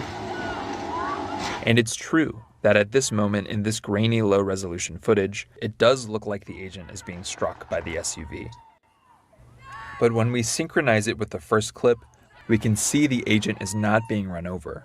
In fact, his feet are positioned away from the SUV. It is. The SUV. She watched her girlfriend or wife be gunned down. I mean, listen, the video he's referring to, Donald Trump, when he posted that on Temu Twitter yesterday, it was the post where he said, "I can't believe he's alive." And he said, if you look at the clip below, when I was reading it, I said, what clip could he have possibly seen? And then he posted that shot from across the street, down the road, behind the tree. You see what he said, right? Across the street, down the road, behind the tree, off to grandmother's house we go. We have all of these videos up close and personal that had already been viral on the internet. They were already circulating all around the internet. And the one that Donald Trump chose to attach to his Temu Twitter was this one, across the street, down the road, behind the tree. That's the best one he can get that'll try to show something else that never happened. Even in his dementia-ridden state, knows that if we show the video, the footage from right beside the vehicle, anybody with a quarter of a brain knows the vehicle did not hit him. Thanks so much for watching, everybody. Hi, Don. Thank you very much for letting me share your video. I really appreciate that, Don. Thank you, thank you, thank you, thank you with your sexy, sexy self. Okay? I really appreciate you. But let me just say this. Even with the video that we just saw and with what they're trying to tell us happened, we saw it for ourselves. They're going to always pick an angle. They're always going to pick something else to try to make us think that they're going to try to make us think this is what happened. Everybody is praising the fact that he went over and got the Venezuelan president, okay? Saying there were drugs. What drugs? Don't know. But then, well, he went and got Mendoza. But then you had what was it? Is it the president of Honduras or whatever that actually was doing drugs and trafficking drugs that he pardoned? Make that make sense. You pardon a drug trafficker that was convicted with proof, and now you're going over saying that Venezuela was selling, was distributing drugs. Got his wife, got him, brought him here. But then you see his two tankers looking for oil. One tanker was empty. I don't believe this. Yes, he kidnapped him, but let a drug lord go. Yes, he did. Yes, he did. You let a drug lord go. Are you going to pardon El Chapo next? I'm just waiting, because it seems like all the people that you've been pardoning, they're pedophiles, they're drug dealers. But anybody that believes in your fucked up cause are the people that you're gravitating to. Well, his wife was supposedly part of the business. She knew all about it, supposedly.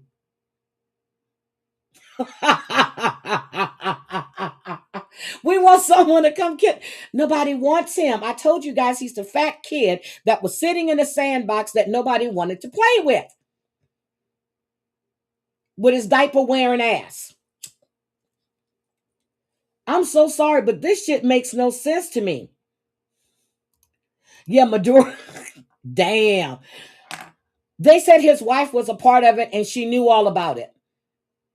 But you go over to another country. That's a sovereign country. Who in the hell is going to trust America again? Who's going to trust us with the shit that he just pulled? And I hear these idiots on other channels. Oh yeah, he's doing a great job. What fucking job is he doing besides causing havoc in this country? What the fuck?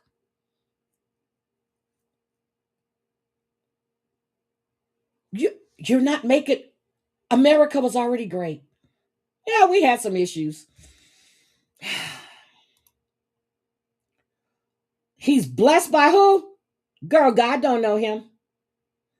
God don't know him. God do not know him. I'm so sick of all this bullshit. I go hear this stuff and I'm listening, and then and anybody that's in the chat that doesn't agree with what you're saying, they want to block you. Why? Why? I have a mind of my own. I don't sit there and listen to the propaganda that you're telling me. When Debbie and I were talking about this stuff before the election, all about proposition, what is it? No, Project 2025. Oh no, he says he doesn't know nothing about that. He knew everything about it and he's following it to a T. Because of hate, Christoph, hate.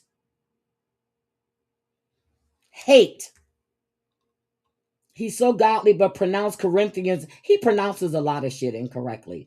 And why was the doomsday playing out? Scaramouche, exactly. He reverse iced them. Shit, he might just put his names in a book. After all, he put his name on the Kennedy Center. Yep, that's how. And he lied. And then you see people on Twitter. This is not what I voted for. This is exactly what the fuck you voted for. Exactly what you voted for. He never said.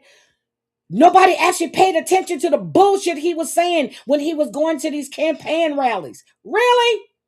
For real? Your own opinion. Exactly. Oh, I can't stand this stupid shit. This is not what we voted for. It's exactly what the fuck you voted for. I'm not a Kamala Harris person. I'm not but out of the two evils, okay. We already in anarchy. Look at the fucking shit that's going on. Hold on, let me play Dreamy's clip. Hold on, let me get Dreamy's clip. Let me play this for you guys. You can't even go to the fucking grocery store without these motherfuckers popping out and trying to grab you. Fuck's wrong with you people? And I'm telling you, I believe everything. I believe that, and I said this before, they were getting, if you worked for the government, they were getting your information. They were getting your information. And I said it before, I don't think nobody wanted to listen. I don't think it's good. How do you think they're finding these people? If they're illegal immigrants and they're committing these fucking crimes, how are you finding them? How? Because you're getting their information from their jobs. That's how you're finding them.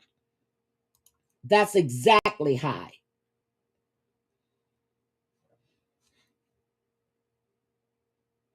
Hold on. Let me get this video right here. Hey! Fuck you! You guys are all on video! No, listen. No, take my phone! Hey, they got my phone! Where is the paperwork for that? Where's the... They do it on Target. They do it on Target. Hey, go! Stand up. Hey, don't work it! Going to ask where the fuck the warrants are. You guys don't have the right to. What's your name? What's your name? Jonathan Aguilar Garcia. I'm literally a U.S. citizen. I'm literally a U.S. citizen. He's a U.S. citizen. Why are you kidnapping our citizen? He's a U.S. citizen. Why? Where's your phone number? Oh my God. At least let him give us information about his family. You see this shit, right? I told you, they're getting it from your employment. Oh, they're straightening. What's your name? Christian. What's your name? Christian. Where the fuck is the paperwork? How is this okay? No, answer the fucking question. Why are you guys not answering? You see this shit, right? Yeah, record that shit. Record that shit. So, again, they're getting this shit from your employment.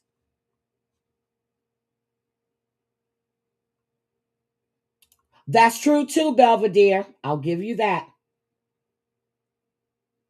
I'll give you that.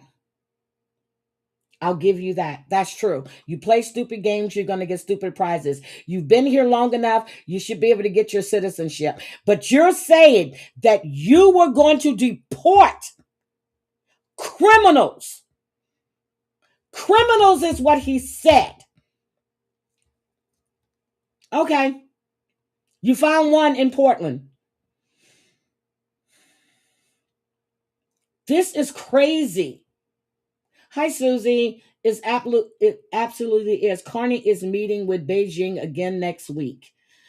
What is she saying? This is crazy. You're going to people's jobs. That's where you're getting the information from. I said it before. They were targeting government state agencies. They were getting your information from the IRS.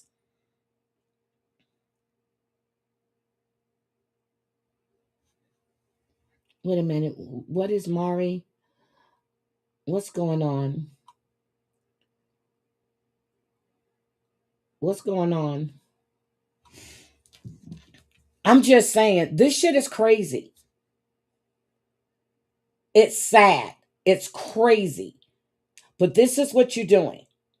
You're going to people's jobs, and I told you guys how they were getting this information. And then to know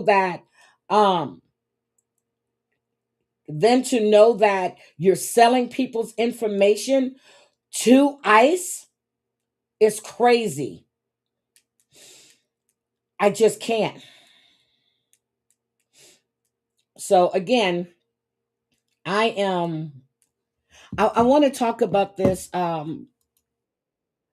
actually want to talk about the dentist and his wife that was killed. I have a few videos on it, but I also have some background stuff about the ex-husband. And I do jobs that nobody will Yep, they do. If they're working in a company that pays them, the company is going to take your taxes. They're going to take it because they have to. You're getting this information from they started with the state agencies in Texas. I was told that by someone who worked at one of these agencies, that they were asked for their employment records. The federal government, they wanted to make, and they were under the guise that they wanted to make sure that they were paying the proper amount and for the number of employees that they had. And we're going to lose it. Now, the illegals aren't paying taxes. They're not. They're criminals. Get them out. You say you know where all these MS-13 gangs are. You said you know what. Go get them. Go get them. Get them out of here. But that's not what's happening. Hardworking immigrants, which have been here, and I agree, you've had time to get your citizenship, to do what you need to do to stay here. And you're right, Belvedere. They do give tips. You're right. You're right. I agree with that. I agree with that. They do.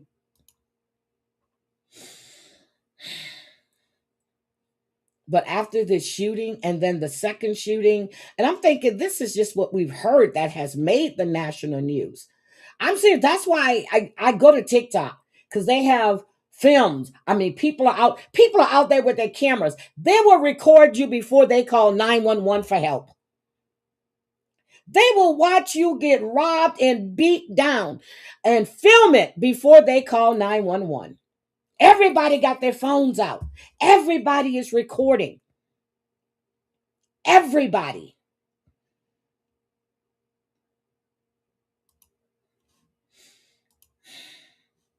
It's just sad. Very, very sad. as a human, I hate they're going through these obstacles and things, but these people are and they are aware. That's why I'm saying it. And it's true. You know, when you're here, if you come here on a student visa, or if you came here when you before you were born, you know you need to become a citizen of the United States. Okay?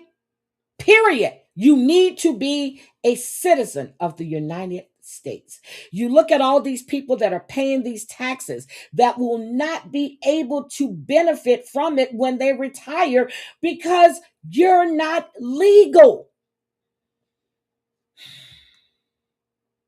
Nope, she didn't deserve to be shot at all. And the propaganda and the narrative they're spinning is ridiculous. We all see all the different angles. He had his gun out. You shot, and then you shot. Then 2 more shots.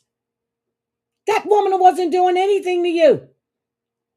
She backed up, let the other car go through. You could have went around her, but you decided to stop and come out to harass that woman. You heard her say, "Oh, I'm not mad, guy." You heard them call her a fat something bitch. Really?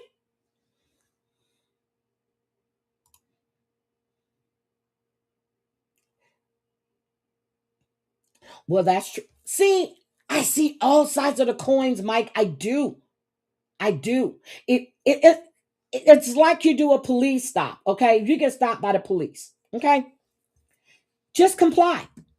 If you have a warrant, hey, tell them, hey, I got a warrant for a misdemeanor, whatever. Comply. Why take off and they got to do a high-speed chase, endangering other people's lives? Because you didn't handle the shit you were supposed to do.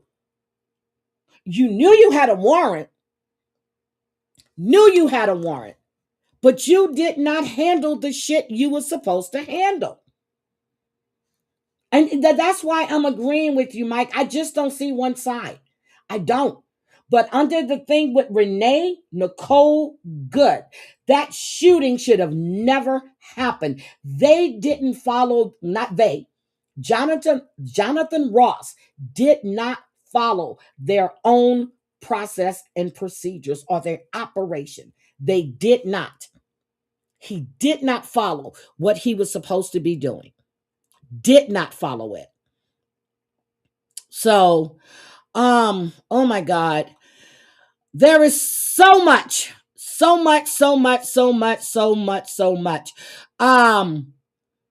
Let me get these 2 stories done, and then I'm going to get out of here, and we'll discuss the rest tomorrow. But you're right.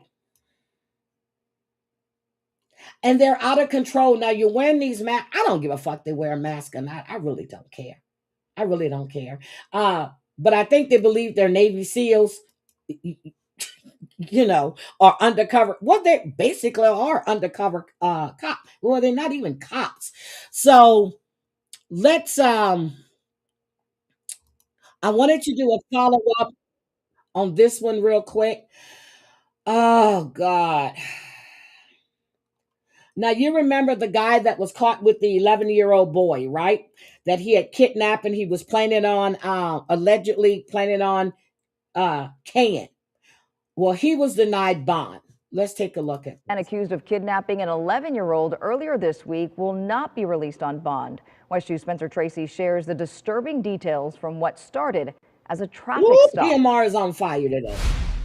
Darnell Hairston, please. A traffic stop in Flagler County quickly turned into a child rescue and a major criminal case. Wait a minute. They're taking her green card. How do you take the green card away? What did she do, Drea?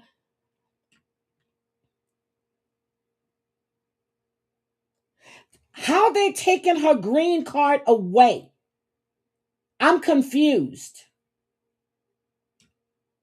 If she doesn't have any criminal infractions, how are they taking her green card away?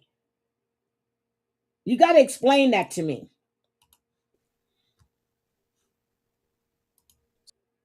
Oh, hold on. Stand up. Come up here, please. Darnell Hairston appeared before a judge who denied him bond Sunday morning. He's accused of kidnapping an 11-year-old boy who had been missing for 3 days. Again, probable cause was previously determined by the court. As argued by the state, the kidnapping charge and the robbery charge are both crimes that are punishable by life in prison, so there is not the same entitlement to bond, and you'll be held without bond on those 2 counts, sir. Deputies say the case began December 31st when they stopped a white Ford truck in Bunnell after report of suspicious activity. Inside was Hairston and 2 juveniles. The 11-year-old told deputies he had been kidnapped and feared for his life. Investigators say the child was lured to a campsite in the woods, choked unconscious, then threatened with a knife and a gun, then tied up and gagged with duct tape. But he was taking him fishing. Told us that he thought they were going to kill him. Deputies say the child was forced to hide on the floorboard of the truck while traveling. Also in the truck, a 15-year-old boy who is now facing charges after deputies say he drove off in Harrison's vehicle, rammed a patrol car, and crashed. The sheriff's office says the 2 juveniles were in a Snapchat group chat where the 11-year-old warned that Harrison was a sexual predator. Sheriff Rick Staley says that may have led to a plan to lure and kidnap the child. See something, say something. A caller that knew his background as a sex offender with 2 children in his pickup truck and called us. And if it wasn't for that, we might be investigating a completely different crime. Yeah, she didn't get in with that car. Spencer Tracy, West SUV. Okay, so that's the story. So he's denied bail. And then the cop who's on trial now for the Uvalde whole situation. He stood there and did nothing. So now he's on trial. Okay, he's on trial, and I want to see what happens here. But the angle that we saw, Mike, was from. Okay, guys, explain it to him, please. I've looked at all these different angles. I've looked at all of the angles. His feet were planted squarely on the ground when she turned that car. He had pulled his gun out. And when she turned, his cell phone dropped. His feet were on the ground.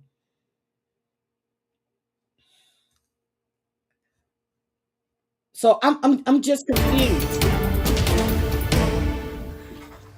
What happened in those critical minutes inside Uvalde's Robb Elementary School on May 24th, 2022, when a gunman killed 19 children and 2 teachers, is finally heading to court.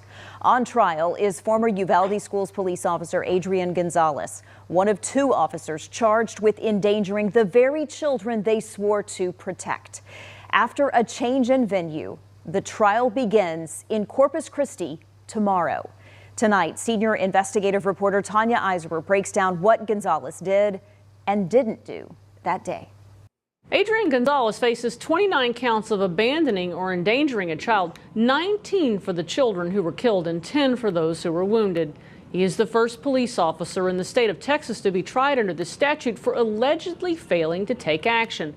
And the outcome of this case could have ramifications for law enforcement far beyond that courtroom. The body cam begins with officers running and a warning. Guys, be careful!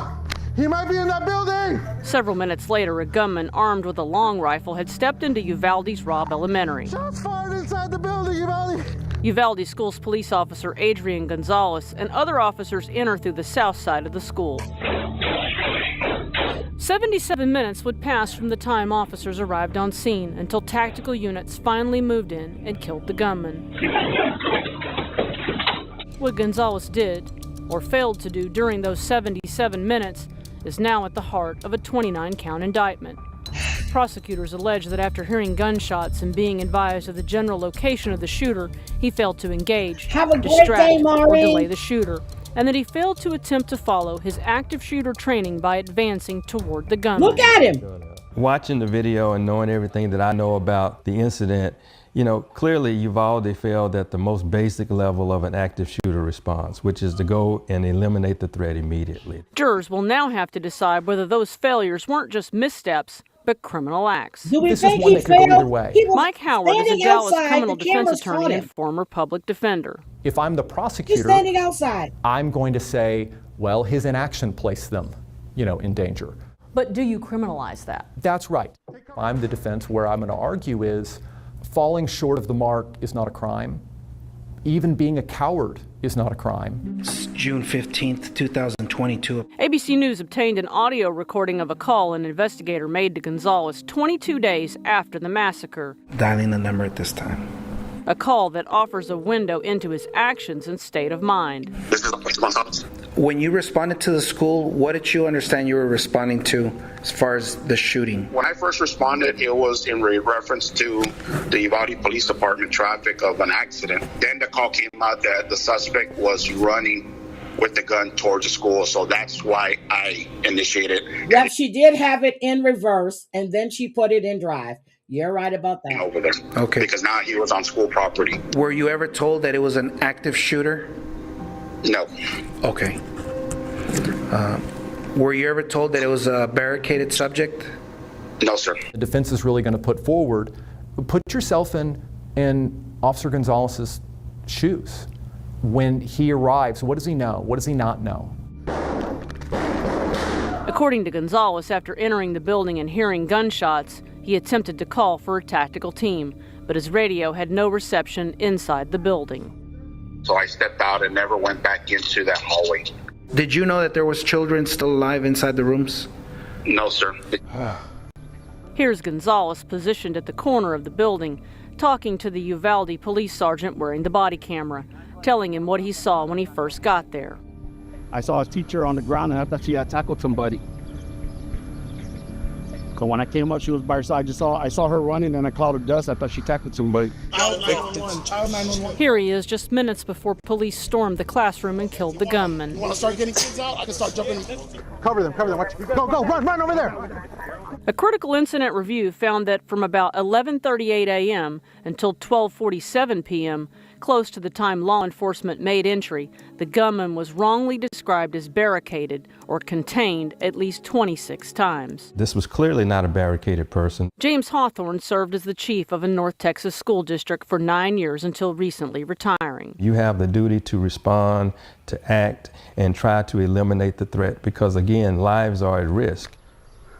The trial is likely to expose far more about what he did and didn't do that day, and whether those choices rise to the level of a crime. As a prosecutor, I don't know. I'm having a hard time with this one, to keep the focus on the children, the focus on the victims, and how, there was one man who could have prevented it. Mike, I don't do an echo chamber chat. People have their own opinions. Our senior what's happening inside Becca Lopez is also on the ground in Harrison right now. She will be following the trial for you this week. She'll have updates right here on air throughout the week. There is no echo and WFAA will also be streaming gavel-to-gavel coverage of the trial beginning tomorrow at 8 a.m. I started watching this trial. It's interesting. So I don't have an echo chamber chat here. Mike, you're not blocked, so that's not true. Yeah, I don't do the echo chamber here. If they don't agree with something I say, they'll be quick, just like you did. And I'm going to give you my opinion, and you have yours. I'm not going to block you. I don't do that. Hi, damn it, Mandy.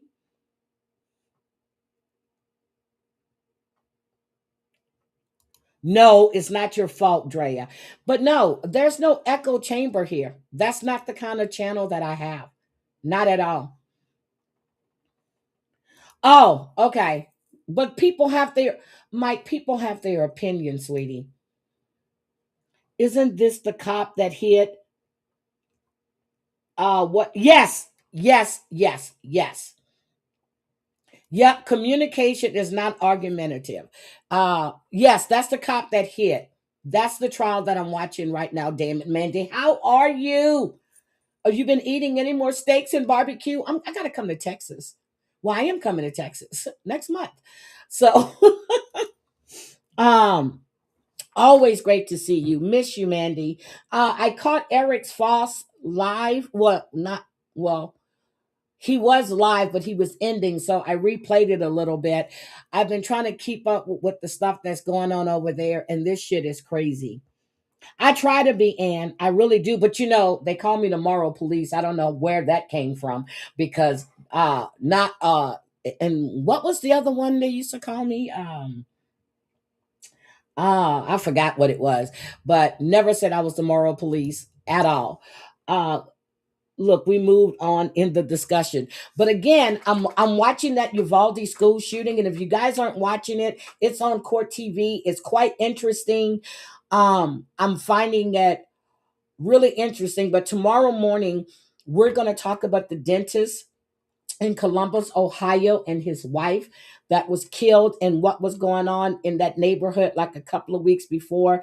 Like I said, now they're trying to say that it was the ex-husband, or they're insinuating it was the ex-husband that did it. And again, I got to look and see if there was any type of contention in their divorce, if there was any type of domestic violence, and if she's remarried. And my question was, are those two kids her kids?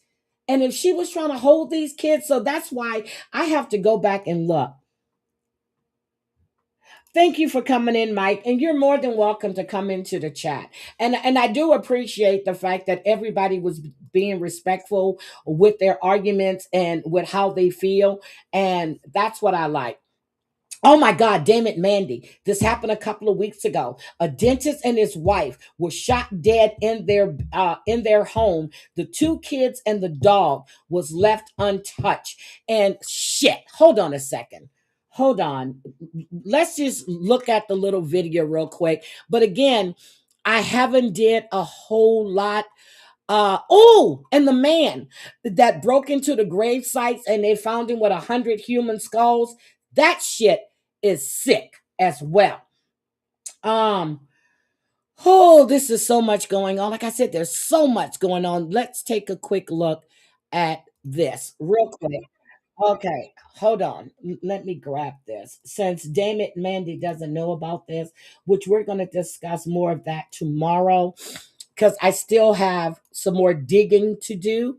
And national, even international attention. We've tried to talk directly with Columbus police, but they tell us they have nobody available to answer our questions on camera. Now, homicide detectives are asking for the public's help. 4 friends carrying flowers and a soccer ball, keeping the memorial alive outside the North 4th Street home, where Spencer and Monique Tepe were found brutally shot to death Tuesday. Their 2 young children found unharmed inside. Unlike Tuesday morning, the crime scene tape and police cars that were parked outside are now gone. But we did see police doing guard duty at 2 homes belonging to relatives several miles away. Those relatives didn't want to talk to us. And neither does Columbus Police, who told us, since this is an active investigation, we have no updates to provide at this time. Earlier this week, a CPD spokesman told us detectives were hoping the cameras around the Tepe's house and on the street would point them to a suspect. But now, days later, homicide detectives are asking for help. They need anyone who may have video, photographs, or digital evidence, including suspicious individuals or vehicles from Tuesday, December 30th, between midnight and 9 a.m. to reach out to them. And the request covers more than just the couple's block. It's a huge area that covers Summit Street, North Grant Avenue, East 7th, and East 11th Avenue. The couple's bodies were discovered just after 10 Tuesday morning after workers at Spencer's Athens dental office asked police to do a welfare check since he didn't show up for work. Officers found no obvious signs of forced entry and no gun was found at the scene.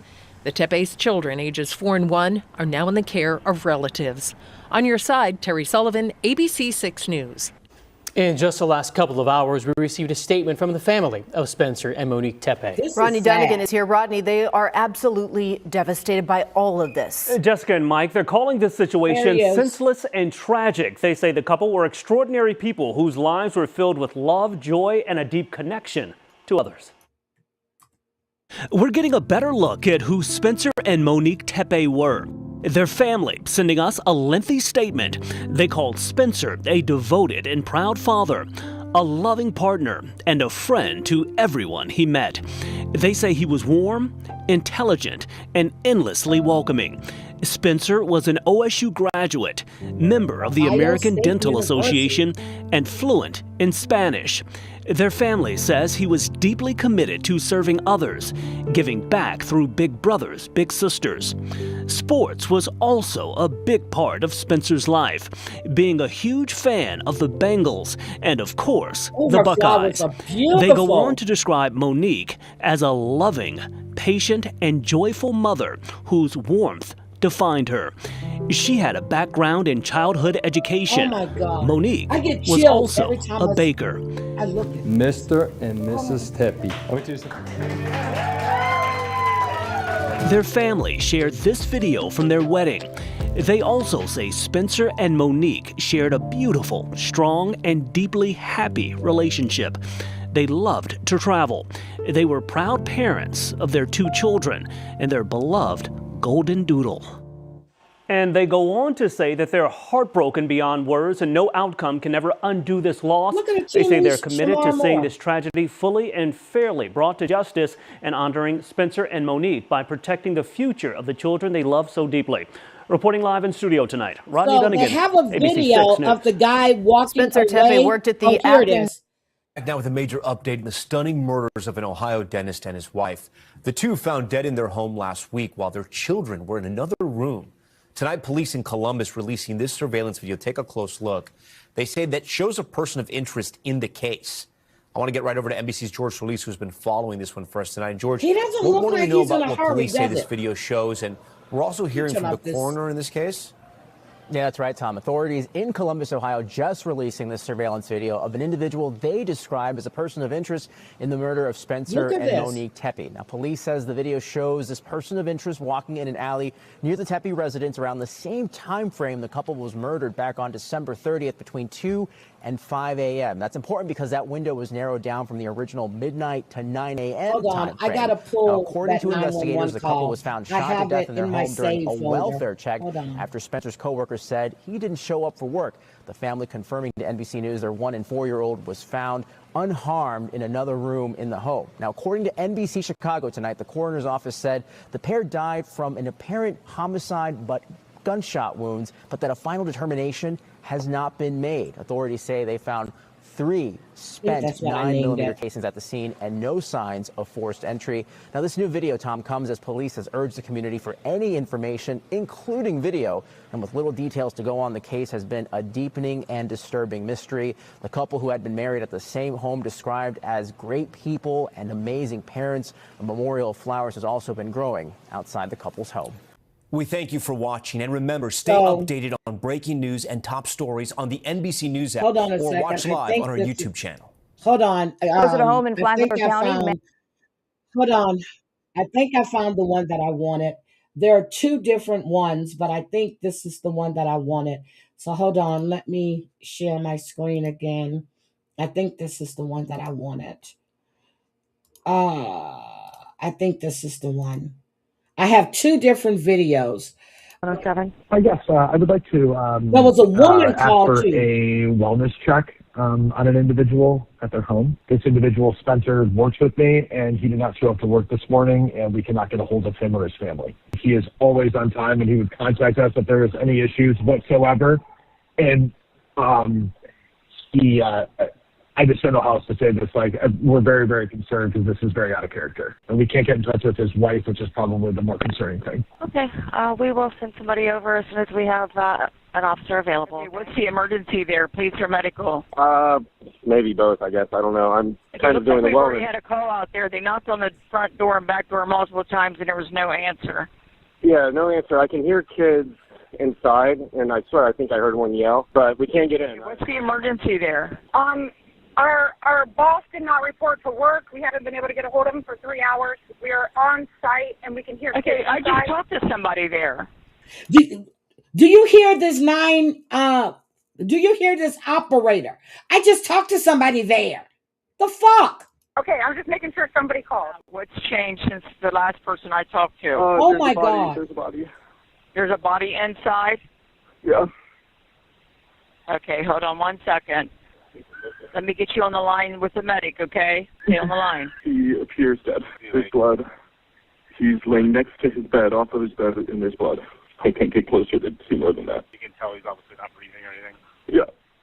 Okay, we do have officers responding there. Do you know if he's been ill or anything like that? No, I was just visiting yesterday. Columbus Police, Tech 107. Yes, I would like. So that was that call.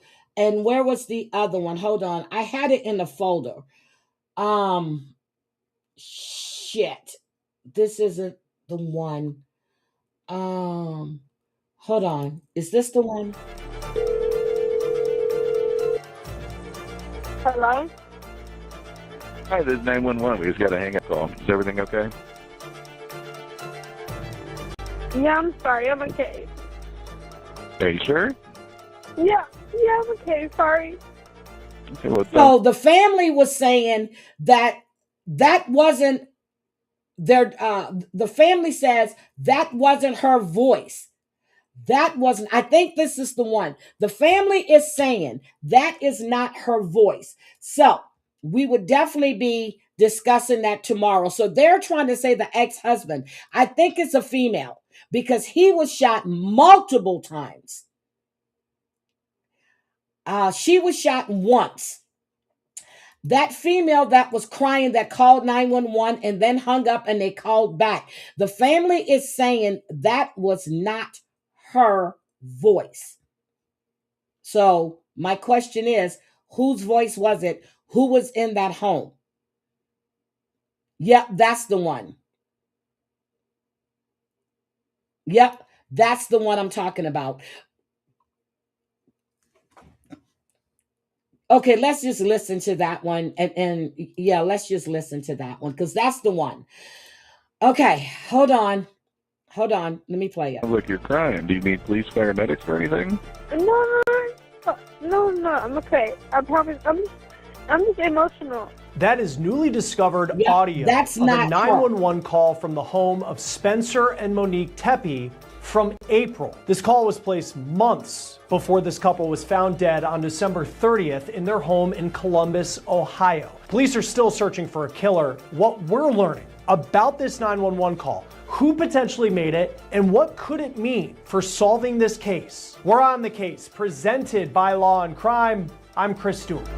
So that's the one. But they're saying, okay, so there was another call from the neighbor. Was it a week before the crime happened? There was another call from the neighbor because someone was banging on their door. Yeah, the call came from inside the house.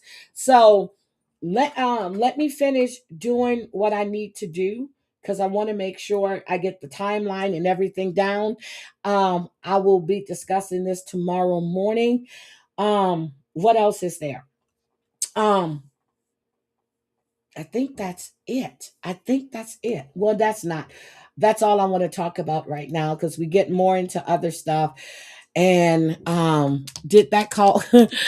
It's not her voice, but the call came from the house. Yes. Hi, Colleen. Good morning. So can I ask you a question? Do we think he was having an affair with someone, but he was shot multiple times? She was only shot once. Did they shoot him first? I need to pull that autopsy report or what was released to the public. I need to pull that to see. I think they said, hi, KK. KK, did you go live last night? Because I need to know what I need to watch from last night. Did you go live last night? Because I didn't get a notification, but then my phone was on Do Not Disturb as well. I don't know, and that's what I want to know. There was a woman inside the house in April. This just happened in December who was crying. It was not the wife. So was it an ex-girlfriend? Was it a woman that he was seeing and then he told her it was over? He was now married, but they have been married because they have 2 kids.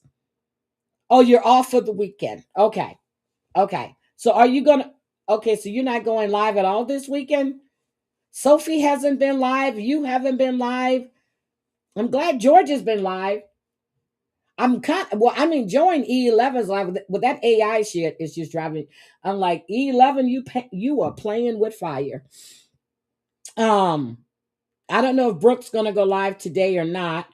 And well, if she's playing the B, I'm not gonna. Yeah, I can't listen to the B. When George was playing her yesterday, I had to leave for a bit, and then I went back in, and William was up there, and I had to leave again. I'm like, nope, nope, nope, nope, nope. Okay, so KK is not going live. I don't know who else is going live. Colleen, are you gonna go live? Michelle, Chantel, I've been catching your Gabby stuff too. Wisco Gal, you going live? Anybody going live? Payne, you going live? Payne, are you gonna go live? I don't know if Coochie is going live or not. She should be because Traders was on. Yeah, she needs. I told her when she first did it. Well, the first time she played Miles, she was asking me. I said, E11, this is not a good idea, because to me, she's putting a target on herself. Okay, we know, and when she said that they were picking up or they were looking through her camera, is what she's thinking. Has Lisa been on lately? Is Nate? Oh, Lisa went live yesterday for a little bit, and I don't know if anybody caught it or she just went live and she was muted. I'm not sure. Hold on, let me go check Nookie's channel real quick. Oh, Traders was good. Drea, I watched all 3 episodes, and I'm gonna wait to Cooch until Cooch talks about it. Now, Spencer's brother-in-law was on Court TV last night, and I need to go get some timestamps from that so I can oh shit, what am I trying to say? So I can know exactly where to go, because I don't want to play it all. I just want the timestamps. Let's see, did Lisa come up? Hold on, let me see what Nookie has on Shorts. She went live last night. Then he has the one when she went live on 1/6. So nobody caught her live last night. Chantel, did you catch her live last night? No, I caught 3 because it was, but the dates, it was the introduction when they arrive. Then the second one is when they go out and start doing. Then the third one, if there's a fourth one, I need to look, because I only saw 3, but I'll go back and see. But Lisa has been on. Now Lisa comes on late in the evening, talk about she needs food. Yes, you can start it at any season because every season is a different cast. Now, for me, when I started watching Traders, I binge watch the one in Scotland, then I binge watch the one in Australia because I want to get, familiar with the game. And then I binge watch the one with the lady. So I watch Traders. Cooch has me hooked on Traders. Yes, I saw Kelsey's mama go. I saw that. That was so if it's 4, I don't know. But I saw, and I knew, Drea, I knew Mama Kelsey when he opened that box, and when you were watching people's expression. Now Michael Rappaport has me just going, oh, you big mouth, loud mouth bitch. But Candace is giving herself away big time. And I was so pissed when Lisa Rinna voted for Portia. I said, you big lip pot mark bitch. Oh, okay, Drea, I'll apply if you apply. Traders, hold on. Traders is, hold on, let me show you Traders. Hold on. Let me get you Traders. And thank you for that. Hold on, let me get you. Oh, I shouldn't say that. I might have to show my cash.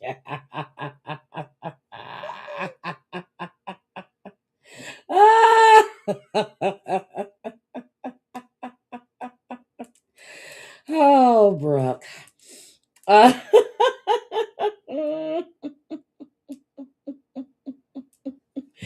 Okay. So hold on. Oh shit. I didn't have to do it. Okay. So this is Traders. I'm trying to make this big. Hold on. Oh, I'm not even sharing my screen. Okay.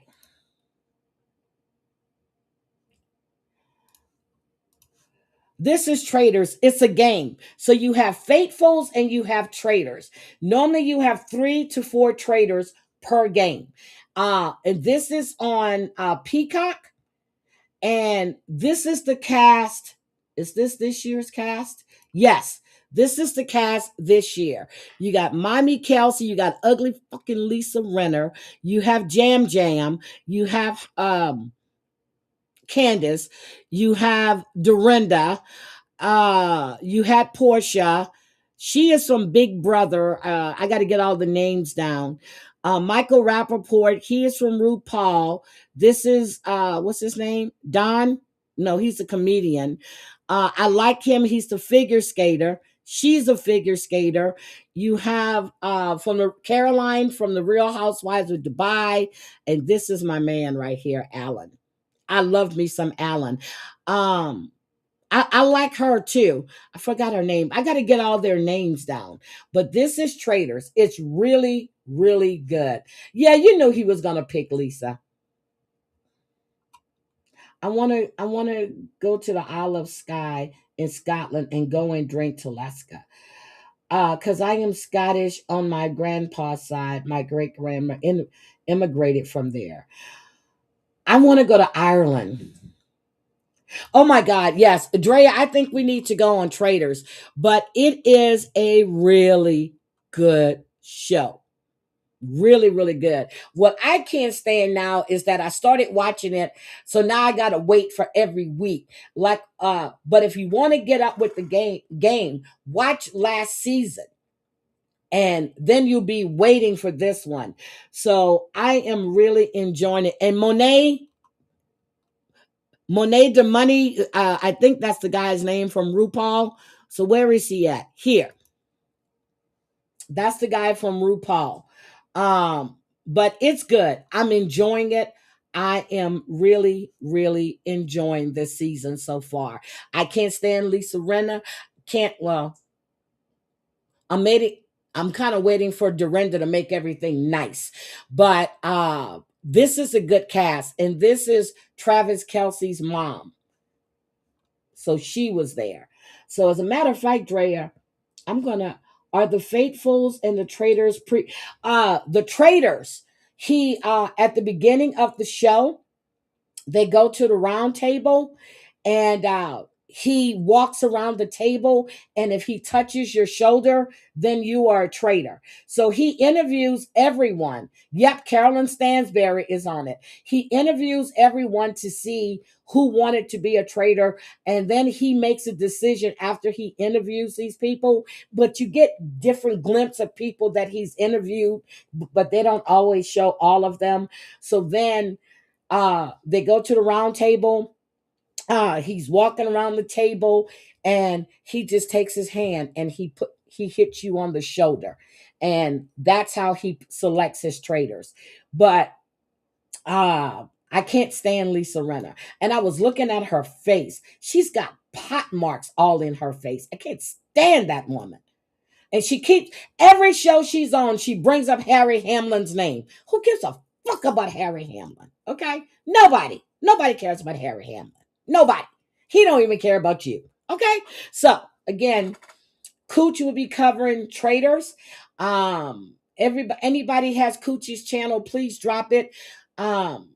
She covers Traders. But I'm telling you, it is an excellent... This to me is great. I love Traders. I love all of the Traders. There's 3 different... Well, there's the one in Australia I don't think is coming back on again. Traders UK. This is my girl right here. This mofo right here, the Traders UK, she is cutthroat. She is cutthroat. Thank you. Nobody cares about Harry Hamlin. But Traders UK, this is my girl. She is cutthroat all the way. So, I love you guys. I really, really do. I'm glad I was here this morning. I'm happy I had Debbie up. Debbie and I, we really have to get back on the schedule. I made it nice and clear. Oh, and the Shaws is coming on. The Shaws in the Valley. I will be covering that. Shaws in the Valley, right? That's what it's called. In the Valley, or the Valley of Shaws. You know, I'm thinking about the Valley of the Dolls. I will be covering this. I think it comes on Sunday. Or is it next week? The Valley of I will be watching. I will be covering this. Yes, that UK version is deadly. I'm telling you, I love it. I love it. I love it. I love it. So I can't wait. I think, does it come on this week? Oh, it already came on. Okay, I'll be watching it. So I'll watch that tonight. Okay, I'll watch it today, and then we're gonna cover it. Matter of fact, I'll cover that tomorrow morning. I'm gonna call Debbie, and we're gonna cover that tomorrow morning. But last night I was watching Traders and listening to listening to George. So I was watching Traders and listening to George, and then I got a call, so I left. I had to pause Traders. Yes, I will be covering the Shaws. I'm gonna watch them tonight, and I will cover them tomorrow morning. I appreciate all you guys. I really, really do. Thank you for being here. Thank you. I did receive a couple of super chats. I want to say thank you for that. But also, make sure that you subscribe to my backup channel. I've been streaming to both in the mornings, but I think I will be moving probably tomorrow. I will be moving to that channel to cover certain things over there. And I'm looking forward to this season of Shaws, a new show. And let me tell you, I started watching Vanderpump Rules again.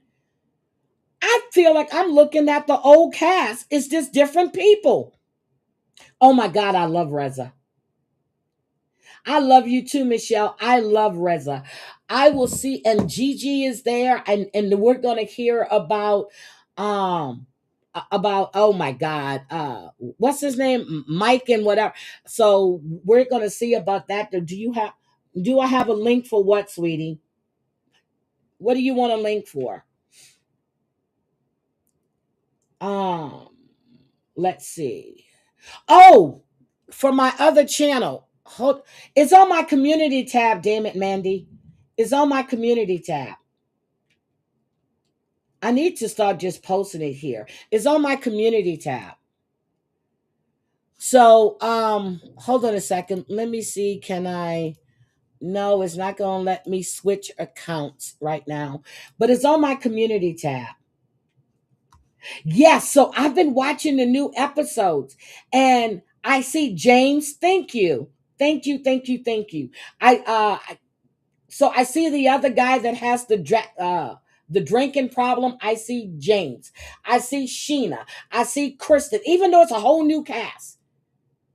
It's a whole new cast. I see Jax. I see all of them. It's just different people. I'm like, Jesus Christ, who fucks where they work?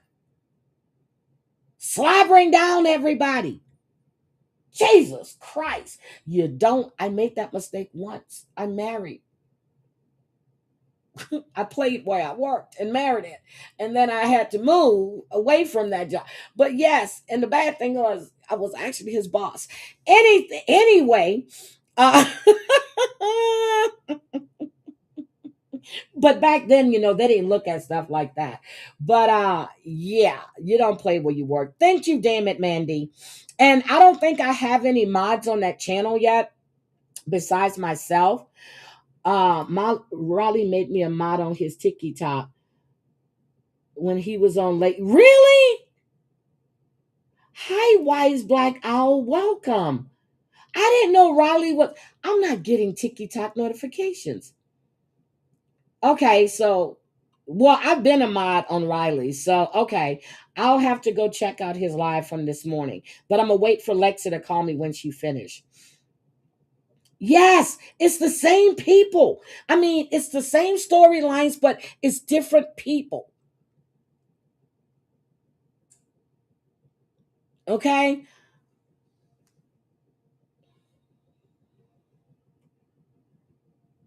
So, anyway, I am really, really excited about the Shaws. I'm going to watch them. Thank you, Aesop's. I appreciate it. And guys, check out Aesop's. Aesop's, you haven't put anything out recently. Yes. So I'm seeing all these people. I'm seeing all these people from the old Vanderpump Rules, from the old cast. I am. But what I didn't see her son still working there. I know he bought a home. And I didn't see, oh my God, what's his name? That I took a picture with when I went to Sir. Oh, I don't see him there now. And if anybody has ever been to West Hollywood and you went to Sir, you know Sir is a very small restaurant. It's not that big, but it makes it look so big on TV. Oh, he was up late. Okay, I was asleep. I was knocked out. Drea, you should have called me. Yeah, but there's still, but Jen and Barrett, when you're watching it, you see the same people, and then the other girl who's causing all the issues. She reminded me of Stassi. Yeah, okay, you didn't get a note. Yeah, she reminded me of Stassi. I see all the old characters there. But we'll see. I'm going to give it a try. I love you guys. Everybody have a great, great day. And I will see you guys tomorrow. And thank you all for coming. Bye, guys.